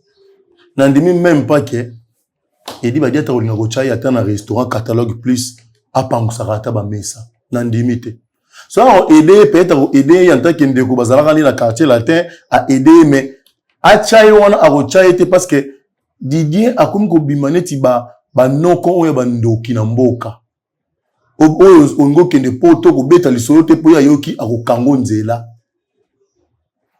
Tala vesi pour jazz. Aya oloba nanga kono konso ke lo makambu nanga. Mais n'a vu exemple na so tali vie azalaka nango avant. Là il travaillait à PNUD. Oui. Chef à Charlois. Oui. Mais qu'est-ce qui s'est passé? Oui. Yo gondi mageve si po lobi wana travana peni bena akomona pe yo Charlie abeto matolo. Okondi mango. Tant ba fingi yo bwa bana misala ngai penza soki c'était à refaire. Soki c'était à refaire. Moment na oyo ngai ba benga inga na quartier latin moment na F victime bazara na bango na ba charge à communication te. Soki atana kendara langa moment wana kuna letamzo sulelo yo neteta mso na kuma atana ba 4 ndaku na kisasa. Ndena kuma atana ba 5 ndaku na kisasa. Regarde la vie de tous ceux qui sont là. Vie incendie le cœur ou aza madame. Vie na ye, na zu penza ye moko madame Cindy le cœur Olomide. Na comparer on a Coco di la Sota. Oh, na ko comparer yango na on parle sur le chaos kanake musika mingi to ba yidi ba na Cindy. Oui, je pèse mes mots. Je pèse mes mots. Madame Olomide. Je pèse mes mots. La femme qu'on a mariée en 2008. Je pèse mes mots. Vous comparez Vinaina et Coco. Il y a un lobby qu'on a épousé en 2008. Ben oui. Mais ngai na yebi na jour na date oyo akenaki na casier judiciaire pour akene kokoma Olomide. Et sindo yebi ba yebi saka na casier judiciaire. Jour non 2008. Jour oyo kendaka na casier judiciaire pour ba changer au combo au coma Cindy Kunku Olomide. Depuis longtemps comment déjà Olomide? Avant 2008. Non, après 2000, après 2013. Après mariage. Naturellement. OK. Donc, tant que ça, les jugements, pour faire porter au combat à Olomide, Oyebi, Balobaka, on a casier judiciaire, Oyebi. Oyebi, Balobaka. Il y a un secret. Ah, non, le banan, noté. Non, le banan, noté. Dans le baran, boy, pour bailler, déjà que non. Bati, quand on a va. Ce qui nous a décidé, dans le but que non, non, ça, il fallait à sa grand frère, Nabisote. A outi, ne ba le but que baboy. Bisous, to outi baboy à quartier latin. Ce qui est dans le baboy, on a moro Nabiso qui a bongi. Aben Nabisote. Hein? A bongi, aben Nabiso ba le quitter. Doit tirer Nabiso quand on a ndako, ne to tika gi kuna, et y a ben Nabisote. Bolingi to kende wapi. Tezo to longwe kuna bolingi to kende wapi. Mais ba Suzuki. To kika pa ya na biso. Ba Suzuki ba ali ba jiji. Na boyite. Mais muto yo abongi. Ye wana ti. Ya bongi ye wana. C'est la claire. Oui, mutabongi ye wana. Mutabongi ye wana. Et puis heureusement na koloba chance au président na quartier la tête parce que ye o ya yango oyo nzamba sungi abonga. Azape na molimo ko yamba baleki bozolinga baya na le but que azo recruter mais azo na molimo motema malamu ya ko yamba baleki o to bandeko o bazoya o nyo salingi ko approcher fali azo boya yeta mais o pa lingi ko sala ni avanda kuna abo ayeba bengi pe mutu te parce que loko on est outi na ndako ngo to outi déjà papa na ndako a créé déjà antagonisme entre bana. Mono ba yoka na raté, ba yoka na raté, ba yoka qui occasionne tout ça. Mais oui, déjà il est déjà na kati ndako déjà a créé un antagonisme on a déjà moi ba guerre d'esprit on a créé. Ti déjà bozaki kuna na kati boye na ba guerre d'esprit na bino. Si autant au moni muto ozaki na ba guerre d'esprit abimi a créé ke obonga. Olinga ete c'est clair. C'est clair. Ozomona on lelo on tolinga te mutazo mima flambeau quartier la terre on a fallu mais rectifie seulement que Coco de la Sona Cindy na répéter en gros que Cindy vit avec Ophelomide na répéter au lieu qu'il vit avec Ophelomide na répéter en gros que na préféré vie à Coco de la Sona que vie à Cindy Leker ce qui na bengi Coco de la Sona na problème alukelanga tellement 300 500 na ozwa Cindy na ozwa te olingane ko pesote te azana ngo te ah c'est faux ah merci. C'est faux. Merci. Ça laisse à désirer. On a pas petit, on a besoin de notre temps à la combo là bas. Et ça il a looké là bas. On a pas la besoin bon Rigen pas loin là. Petit na Rigen bongonda. Ke luka Rigen. Attends la téléphone ka benga enregistré. Ça on touche à kabaraté mais azana ngo. Azana ngo mutakabara attends na kuza opia.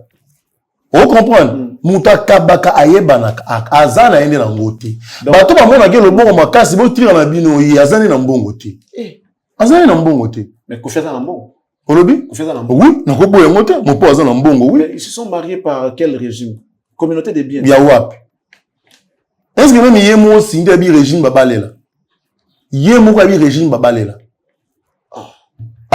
madame Olomide papa na beki to la lobate na esaki bango soki na ye ko loba awa ba mabala mingi ko kufa ba makambe c'est-à-dire que Charles yo lingi ba traquer na gisasa non je ne m'irai pas comme un niveau na menga zo kamusanga net o ya tour moni mamna soto lobby je comprends que tu as travaillé avec Ophelomide okoyeba mais makambo ndako ya kati ya chambre so la pesi moi c'est par exemple pour le bagata moi 5 000 2000 euros ba nini pesa moi na bato.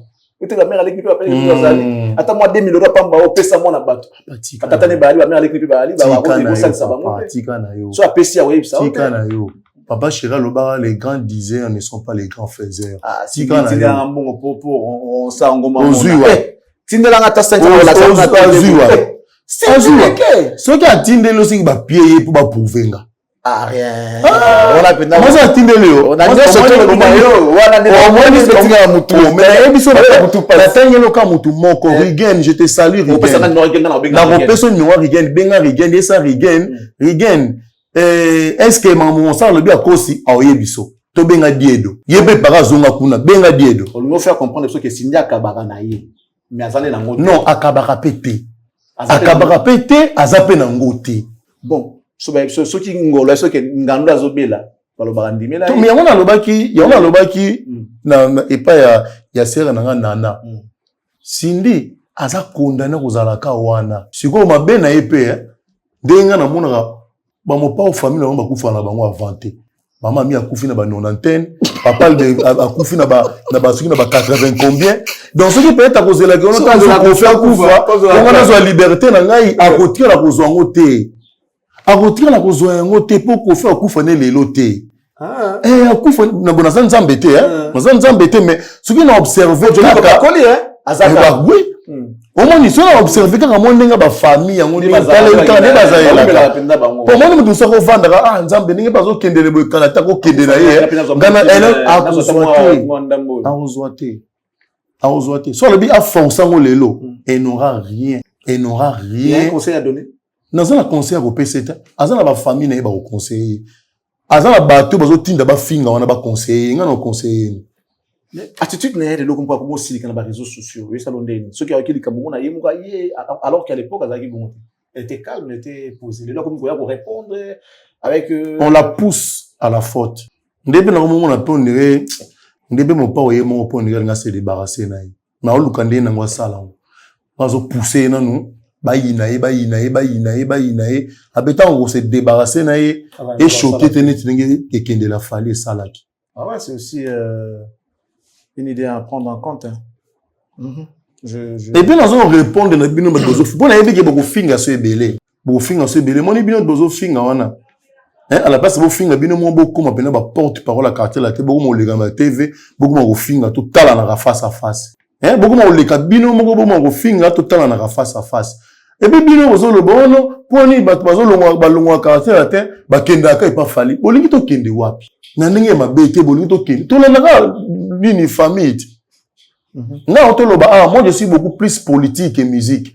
On a le bac qui ils a cadeau dans un grand frère dans ça il est promotion mais promotion il y a banoka ko luba mamba batute. J'aurais voulu na na plateau dans le blanc concert na des stades de France. Non il y a ça là bana musique ya Congo banda ba belge ba yaki na époque EAC to comme suki EIC étant indépendant du Congo. C'était ça EIC tu comme suki Congo belge tu comme suki colonie belge to comme Tina Lelo. Qui avait fait ça? C'est qu'il fallait faire là. Qui avait fait ça? Ce qu'on l'a bien comme traître. Mais on peut toujours se référer d'hier pour mieux ajuster les tirs aujourd'hui. C'est très important. C'est pourquoi on fait allusion à la manière dont les gens, les grands frères ont fait. Parce qu'on a lobby. Mais on a lobby. Ils ont fait. Trop beau, mon père a fait aussi. Il a fait d'énormes exploits. Ça, on ne peut pas jeter ça comme ça. 24 albums, 26? 26 albums. Je sais pas. En tout cas, Azana discothèque. Ce qui est discographie, balobak. Azana ngo. Oko qui ne peut faire ba beti ka yena yepe olembi noté. Comme peut fali pe ba beti yena ye olembi te. Mais to lo baké lelo oyo les tenants du titre c'est fali. Joseph Kabila la gibe président non. Azala rasusu. Non. So moni comprendre na lingité que mon père a joué le rôle à Joseph Kabila. Ça veut dire. C'est-à-dire, pouvoir de ces tikakiyo. Mais on dit maintenant que pouvoir est tikakiyo, qui est remis M23. Ok. Vous comprendre? Comment M23 qui va condamner à mort? Joseph Kabila pour les membres politiques, va condamner à mort. Mais nous avons l'ingate que mon père obsession wana. Ya ko linga kaka. Ko kangamane loko. Ko tire comment que on ko senga on ko sala demande d'emploi na F victime. Ba kangondoki. Olobi? Ba kangondoki. Ba kangondoki. D'ailleurs ça bon. Mais peut-être âge et pour répondre à la critère F victimité. Mais ceux qui âge na isa qui nous vraiment j'allais craindre que tout sous kawana to ragono mon père qui au ça la demande d'emploi na F victime. Mais il fallait être conseiller amener na benga Koffi Olomide dérangeant entre nous de toi et moi fallait être conseiller na you arena te a ko bengue pété non na ko bengue pété ah même mentor te lelote mais na stade de France tout si il y a un conseiller donné ce gars il a annoncé qu'il a bengue ça y na lembi kolobela conseiller na ye ce gars lui a bengue ça y na lembi kolobela toujours non Charlie ormté à malam oui aux amté à malam bien sûr yo oko linga ki oyebi ke ndeko mso zo filmer biso oyo ndengo oyebeli ba velléité na ye aza capable pe jour musu pe asala nga foi bomanga yo na semblant ya bolingo soi disant olingi to sangana kana ye. Tu insinues que Kofi Akoboma Fali Ipupa. Na lobi pour na niveau za mona ke ko ki lepena ba niveau wana. Nga lobi te Akoboma Fali. Na lobi bongo te. Ako idapenda ayinaka te. Na lobi nga pesi exemple. Na exemple penga na pesi exemple. Na niveau toza nango on peut se laisser imaginer que Kofi ayinaka penda Fali to ezaka ka ko luka ko la place na na musique. To ko yina penda ko les deux. Non ko la place na ko yina les deux.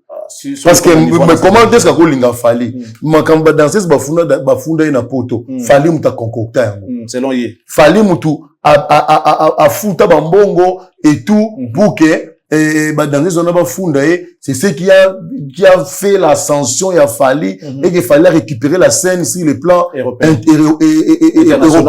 international parce que lui ne pouvait plus y aller. Que Vieux Bouboule jouait aussi ces rôles-là. Mais comment est-ce que yo Charlie, ngana ko bana ko accuser yo na batu. Que yo vous avez conspirer contre nga pour oblitérer carrière nanga. Au réussir te. Au réussir te. Après si mango na kangami na olisusu. Na kangami na olisusu. Yo oluki yo boma carrière na ngai après okokite après toza allez na karano lisusu na koza sincère na yo tu vois que na kobosa na mabeni so ne osalaki ngawa na kobosa na ngote oui mais parce que je comprends qu'il doit être rancunier parce qu'à chaque fois quand il passe dans ses émissions il rappelle ce que Ferry l'a fait bien que baza na Ferry yango pe baza comme ba lelo mais il rappelle toujours que Ferry finga ngai Ferry sala boy c'est comme s'il n'a jamais oublié ça donc quelque part quelle alliance non, il ne veut pas oublier. Ça, c'est que je dis ça, c'est une consommation extérieure. Que les gens voient que non, moni malgré tout ça, j'ai fait ça. Kwaze kwaza apelelo. Bon frère, non Félix kwaze kwaza apelelo. Ba bongi ça giti. Ti ba go yemba sogi nini sogi nini au pur. Au pur. Eza au pur angolelo. Ezate. Depuis na talaki bango nde basalaki réconciliation na beau frère na Félix kwaze quoi.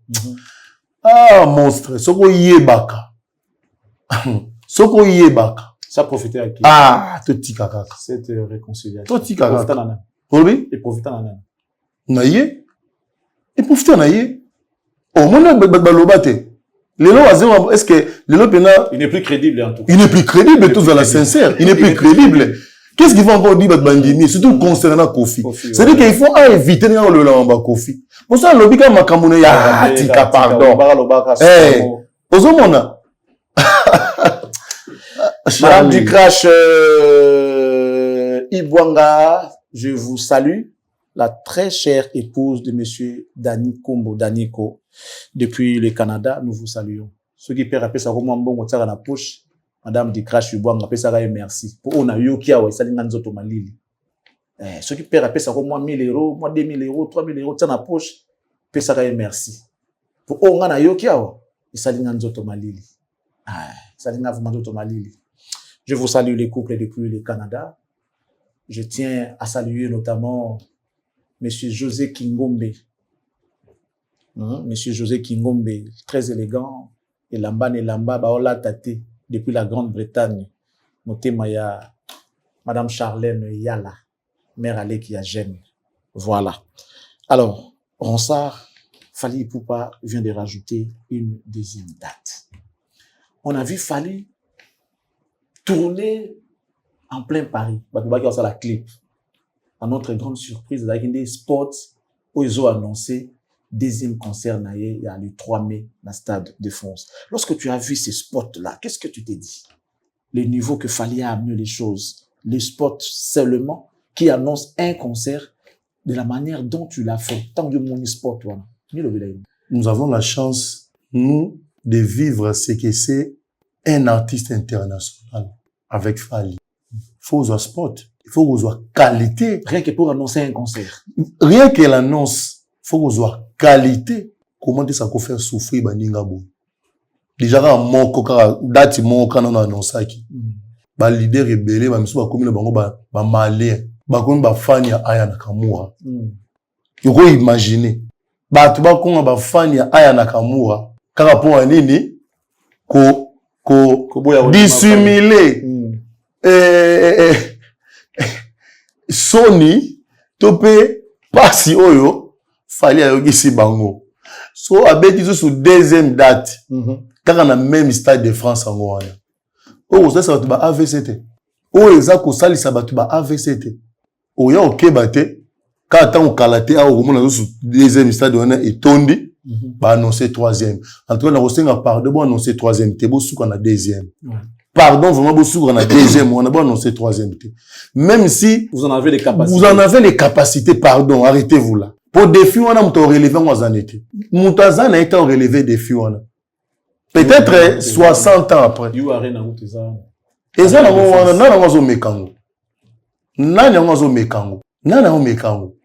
relève en côté.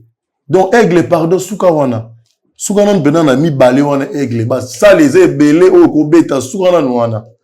Ko batso melisi pe ma mingi, so melisi pe ma mingi, pardon. Soukanan wana kana mi balé wana. 2 concerts d'affilée, le 2 et le 3, Stade de France. Alors, spéculation, il y a 1 million. Il y a 1 million de dollars, c'est qui artiste. Est-ce que vous méritez que vous jouez? Ceux qui jamais gouvernement. Na boyi ko loba yango po ceux qui na lobi yango enke bima enke conforté polémique ko basala ki wana. Pour nga butu 1 million e muke. Na des stade wana.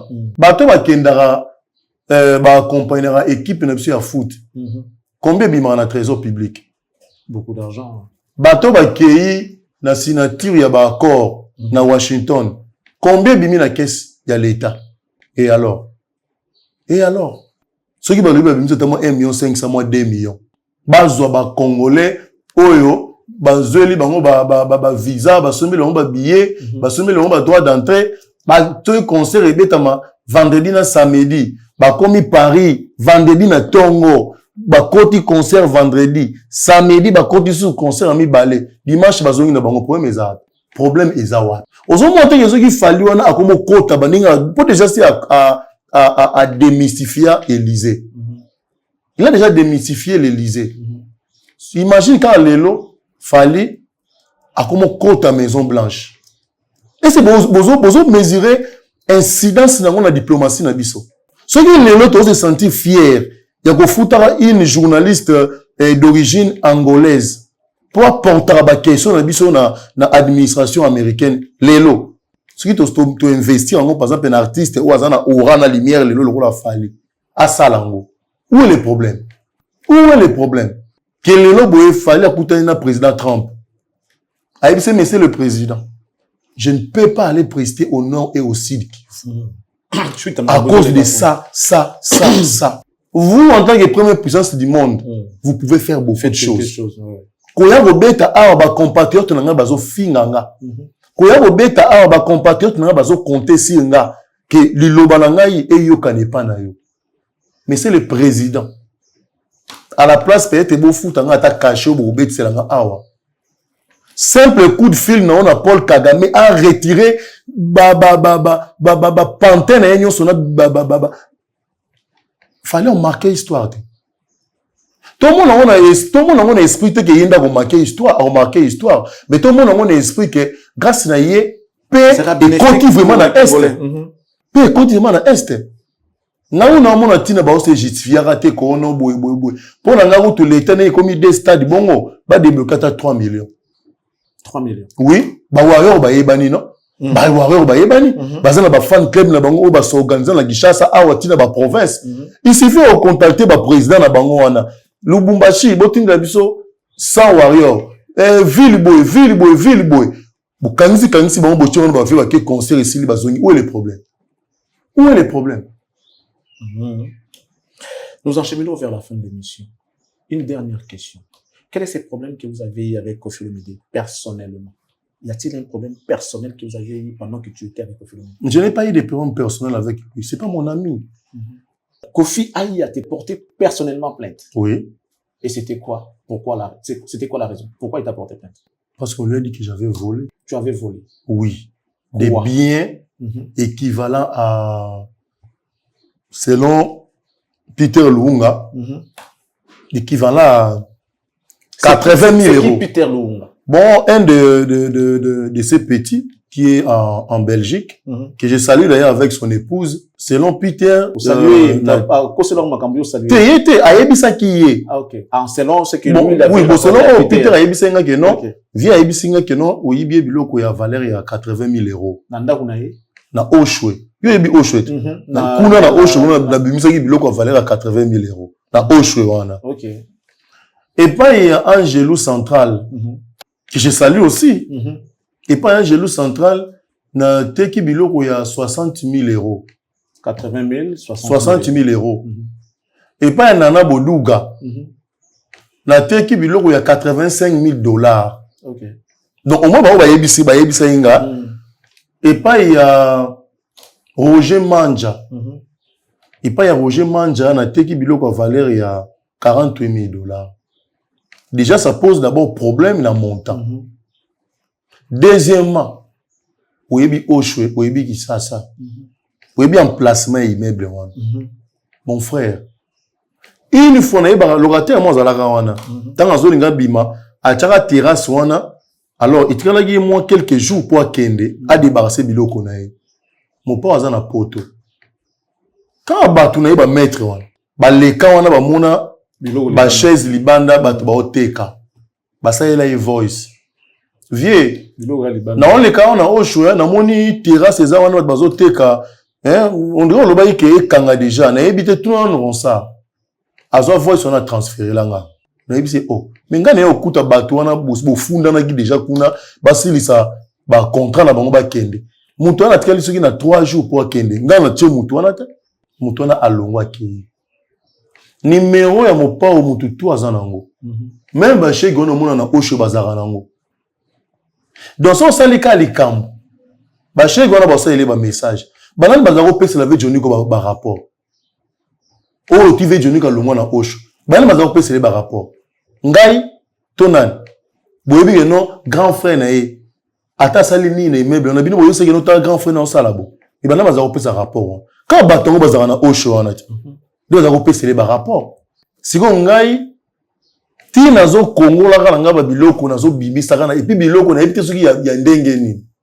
Ti nazo bimisaka bato na bakangi ata photo te pour ba lakisa épreuve et loko moko te na bimisi na ngai na kei na ngope na teki 85 000 €. Pe na zui bon to tsaka juste bon na teka ki ata na ba 35 000 €. Charlie na Kisasa o na zui 35 000 €. Na ina soma tanda kuna mpasa te. Est-ce que na kati ya allez après yango ba pesi rapport wana sans vérifier, benga ba général époque on aime tozaki général la ville, a benga ba général Kasongo, ba kanganga, ba trakanga. J'ai vécu dans la clandestinité. Voilà pourquoi bazo comprendre pour ni nazo ndimara facilement au kene émission na Boduga. Elle m'avait soutenu. Il y a eba ki ba position na ngai tout place na kenda ki elle savait tout. Bon, ba maître msuna ko tanga ba onte bo sino ko bazalaka na yebe yepe na tangi po avie nanga champion ki waka. Na tangi champion ki waka so ba mona mabe ba mona bango po avie nanga na tangi. Batu ba protéger nga bango na. Mais batu bazaka na mon frère kuna bazo komela yo bazo yebso que non mon cher koto zali bata mara kuna. Via che cagnotte ya 2 000 $ moto au mona yo. En PC 2 000 $ wana.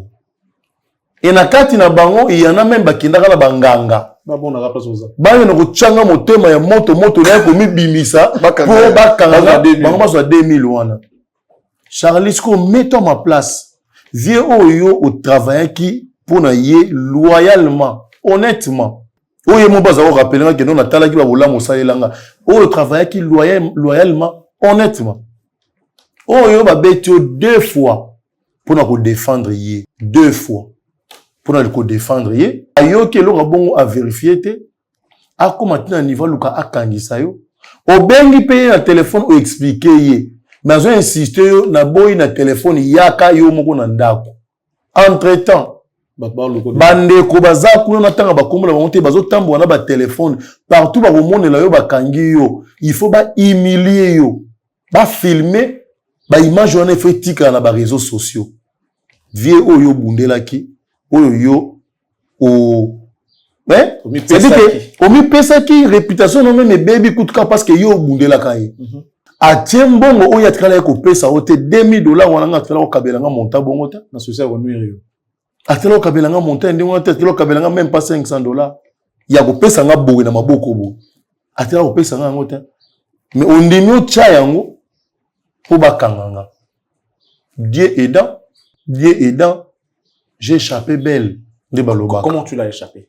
Parce que c'est sûr que nous avons vécu dans la clandestinité. Mais si l'année, il y a toujours dit, il y a une dame que je ne cesserai jamais de témoigner la gratitude. Je ne cesserai jamais de lui témoigner ma gratitude. Elle était d'une très grande importance. Imaginez qu'on vit dans la clandestinité. C'est la seule qui pouvait m'appuyer financièrement.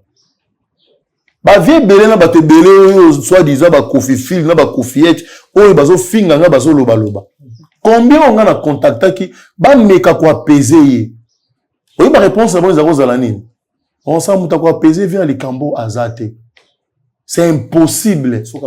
C'est-à-dire qu'on m'a tout quitté à Rosoyo Carado. Le combo mamara, qui est remis tir no kaba kango kara après les cas. Mais les lots, bah on doit quand même donner des leçons. Bah on y a ce que je dois dire, non ce que je ne dois pas dire. Bah kende ko so bazo bande ko na bango, bah tinda kuna ba gino koloba. Bazo bande ko na bango, comme bango za tellement ba fan balinga ke tellement. Bah on ba kende ba on défendre. Mais à propos, tu as déjà pardonné à Kofi Olomide en passant? Non. Lui aussi avait dit qu'il m'avait pardonné. Moi aussi, j'avais pardonné. Et pourquoi il va te pardonner alors que tu n'avais rien? Non, il y avait une... Bon, il m'avait dit non, tu vois, c'est un rapport. Bon, ils allaient solo ou pas. Mais à toi, t'as ils allaient aux oies qui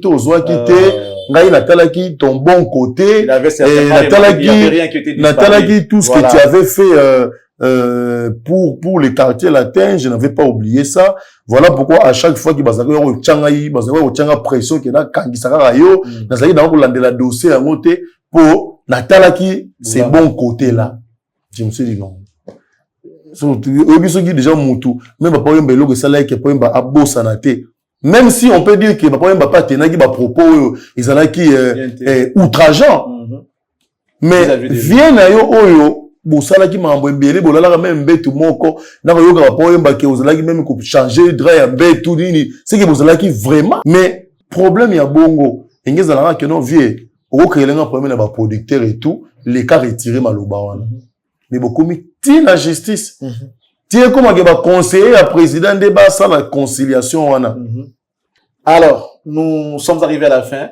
Merci d'avoir accepté l'invitation. Peut-être un tout dernier message avant de boucler s'il y en a. En tout cas, pour aujourd'hui, je salue tout le monde. Donc, ce que j'avais dit la fois passée n'était que une interpellation subtile. On a salaki, on a votali ça vient biso azonga s'emporter azonga. To kaboli libala nete, mais yenda azonga na scène. Mais les gens n'ont pas compris ça. Donc, c'est pas les autres distraire, en quelque sorte. Ma casse, les autres distraire. Okay. Les gens n'ont pas compris ça. Les gens m'ont saboulé. Ils ont même allé jusqu'à injurier ma famille, injurier mes parents. Et rassurez-vous que non, ça ne m'affecte pas vraiment. Mais, comme à un niveau, ma parents, ça, je ne tolère pas. Ça, je ne tolère pas. Et je demanderai aussi, na batu baza proche na mopao na le bureau ovale boye bisa kinunga nunga wana zo lekaka aloba peut-être azo nga sala ngo pa sepeli sabino mais azo sala ngo mabe ko ngoloba ngeno mopao linga ba basa ba petit na eza erreur moko gravissime. Il pouvait pas koloba biloko ndengona, il ne pouvait pas parce que babilo wana elomara déjà mais batu musu bazaka na ba doute nango. Mais tant qu'il y a eu koloba yango, a confirmé yango. Ozomona, a confirmé yango, ba confirmé yango. Alors bon peksa ya le kalisute. Ngai moko mtunami lobeli ke non, na kosala ngai promotion ya Stade de France, double Stade de France. C'est inédit. To lobelango te pourquoi? Ngai mona lobi ke na kosala ngai ki bénévolat. na sengi na nga mbongo te, na sengi na nga salaire te. Na kosala na nga iki bénévolat. Na lobela yango, na yebi ki déjà sold out, si asali na ye, ope mi bale, eko tonda nango, maloba na nga te eko sala ke etonda. Mais, to rappela kaka batu, boye bake, mokili eko se, donc moi eko telema, jour wana moi eko telema, tu dois arrêter le temps, jour wana 2 jours d'affilée. 2 jours d'affilée. Oui, on a salama na Zénith. Soyez au salama na Stade de France. Donc 2 jours d'affilée, on a ndenga na lobaki ngana ko rater événement wana té. C'est-à-dire que événement wana eza les voir et mourir. Les voir et mourir. Voilà pourquoi j'ai même demandé na batu oyo yo bazana possibilité ya kosomba ba billet. Na batu oyo bazana possibilité ya kosala déplacement wana. Bo banga té. Bobanga te ata soki médecin loba ipuna ke non yo tukali kaka na 5 mois pour vivre nzambe ako prolonger na ba séjour na bino ako prolonger yango bon assister na événement wana pona bankadi ya oba kufa wana bino boki no raconter bango ke makambo obwana wana fali azo sala kuna mokili makambo yo garçon wana fali azo sala na mokili wana bino bokosaka biso ya wana nzamba basala eke to yana to vivre yango na to yela bino sango donc il faut ba témoin vivant na ba témoin ba komema sango bazala donc événement les événements à ne pas rater vraiment les événements à ne pas rater ceux qui ont des mauvais côtés de l'histoire étalio ceux qui vraiment ont ndimi na kozala des mauvais côtés de l'histoire étalio tu n'auras qu'à t'apprendre dites ce que vous voulez en tout cas dites tout ce que vous voulez. Moi, j'ai choisi ces bons côtés-là. J'ai choisi ces bons côtés-là. Il y a pas de quoi, il y a pas de retard pour mieux faire. C'est-à-dire ceux qui au comprendre que non, on peut toujours se rattraper. On peut toujours se rattraper. Donc, ne vous en faites pas, chers amis, ne vous en faites pas. Occupez-vous de vos oignons et nous aussi, nous allons nous occuper de nos oignons. Moi, mes oignons, actuellement, c'est le double Stade de France. C'est tout. Tout le reste, là, moi, je ne vous calcule pas. Je ne vous calcule pas. Moi, c'est le double Stade de France. Voilà, c'est double stade ou rien. Et je suis convaincu que Tito, comme on a moins de Mewana, Gomana Bukavu, et vous a déjà libéré. Donc, bah, panneau, bah, écran géant, et vous avez na guissé, nous, na grande barrière, ou on a frontière entre Bisso, là, bah, Rwandais. Donc, t'as, bah, panneau, on a, bah, Rwandais, bah, hôtel, na L, on a, bah, Congolais, bah, hôtel, na L, parce que la minute, voilà, dans la minute, on a, guerre, vous allez sauter, et tu recouvrer intégrité territoriale, na Bisso. Donc, et bah congolais nyonso bah ko célébrer yango et que la fête nationale africaine internationale en tout cas na choqué na ngai ba tuté bo fingara bino bebo kumisa na bino ba to na bino na ndenge na bino comme nous aussi nous avons cette liberté là ya ko kumisa oyo to lingi et ne venez plus parce que nazo boire encore mukie minali na ko boire te poza attitude za caractère na ngati caractère ya ko vilipandara batu ko lobaka mamba batu eza penza caractère na ngati. Moi j'aime faire le marketing, moi j'aime faire la promotion na ye na pesi eloko elengi na sisite batu intérêt eloko wana ba ya ba sepela nango ko lobela ba vie ya batu c'est vraiment pas moi mais ceux qui vont continuer kaka ko yaka. Ainsi dit, avant de boucler, mesdames et messieurs, laissez-moi dire un grand clin d'œil à quelqu'un de très important, Mimat. Très important, Mimat. Salut. Et puis, salut à Aimé de Soumambois, Bambo TBD Scott là depuis Canada. Nous sommes arrivés à la fin. Je crois que tout le plaisir était pour nous de te recevoir. Merci de nous honorer. À chaque fois qu'on aura besoin de toi, on ne manquera pas de te faire. En tout cas, excusez-moi de vous arracher quand même la parole. C'est moi qui vous remercie. Je suis flatté, je suis honoré de passer sur ce plateau, je dirais, prestigieux. Merci. Parce que je sais qu'en passant ici, on ne passe pas inaperçu. Tout à fait. Et d'ailleurs, là, je sais que Bébidou Philippe Imania, depuis l'Afrique du Sud, qui va nous suivre, sera très content. Parce que quand je lui ai dit que je venais chez vous, il m'a dit, mais on a ça, border. J'ai dit, non, t'inquiète, tu vas border. Donc, on a besoin de lever la main, le stade de France. Mais, comme mes arbres, question posée qui, je ne pouvais que répondre à la question. Donc, il a remercié hier, il a remercié,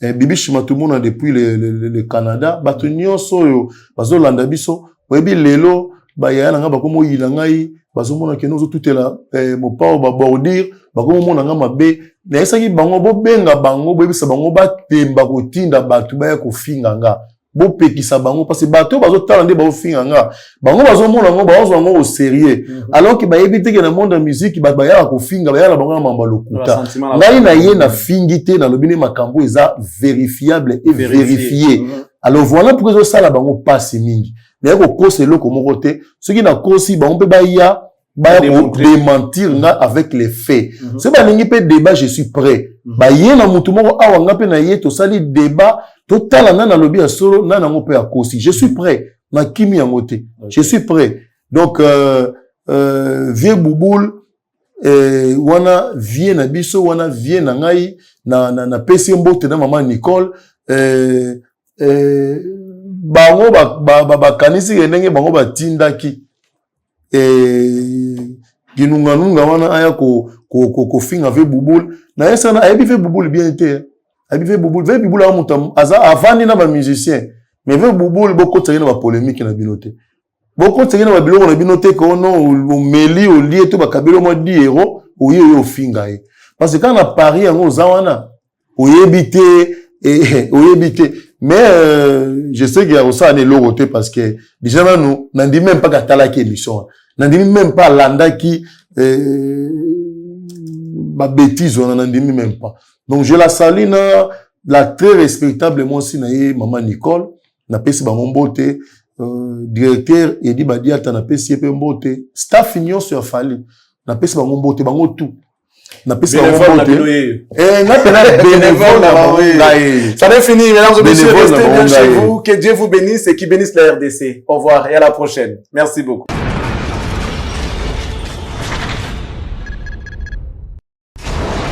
Hela ma ona ekolo samo na bwala oga misi na ningi na loba oye koya heya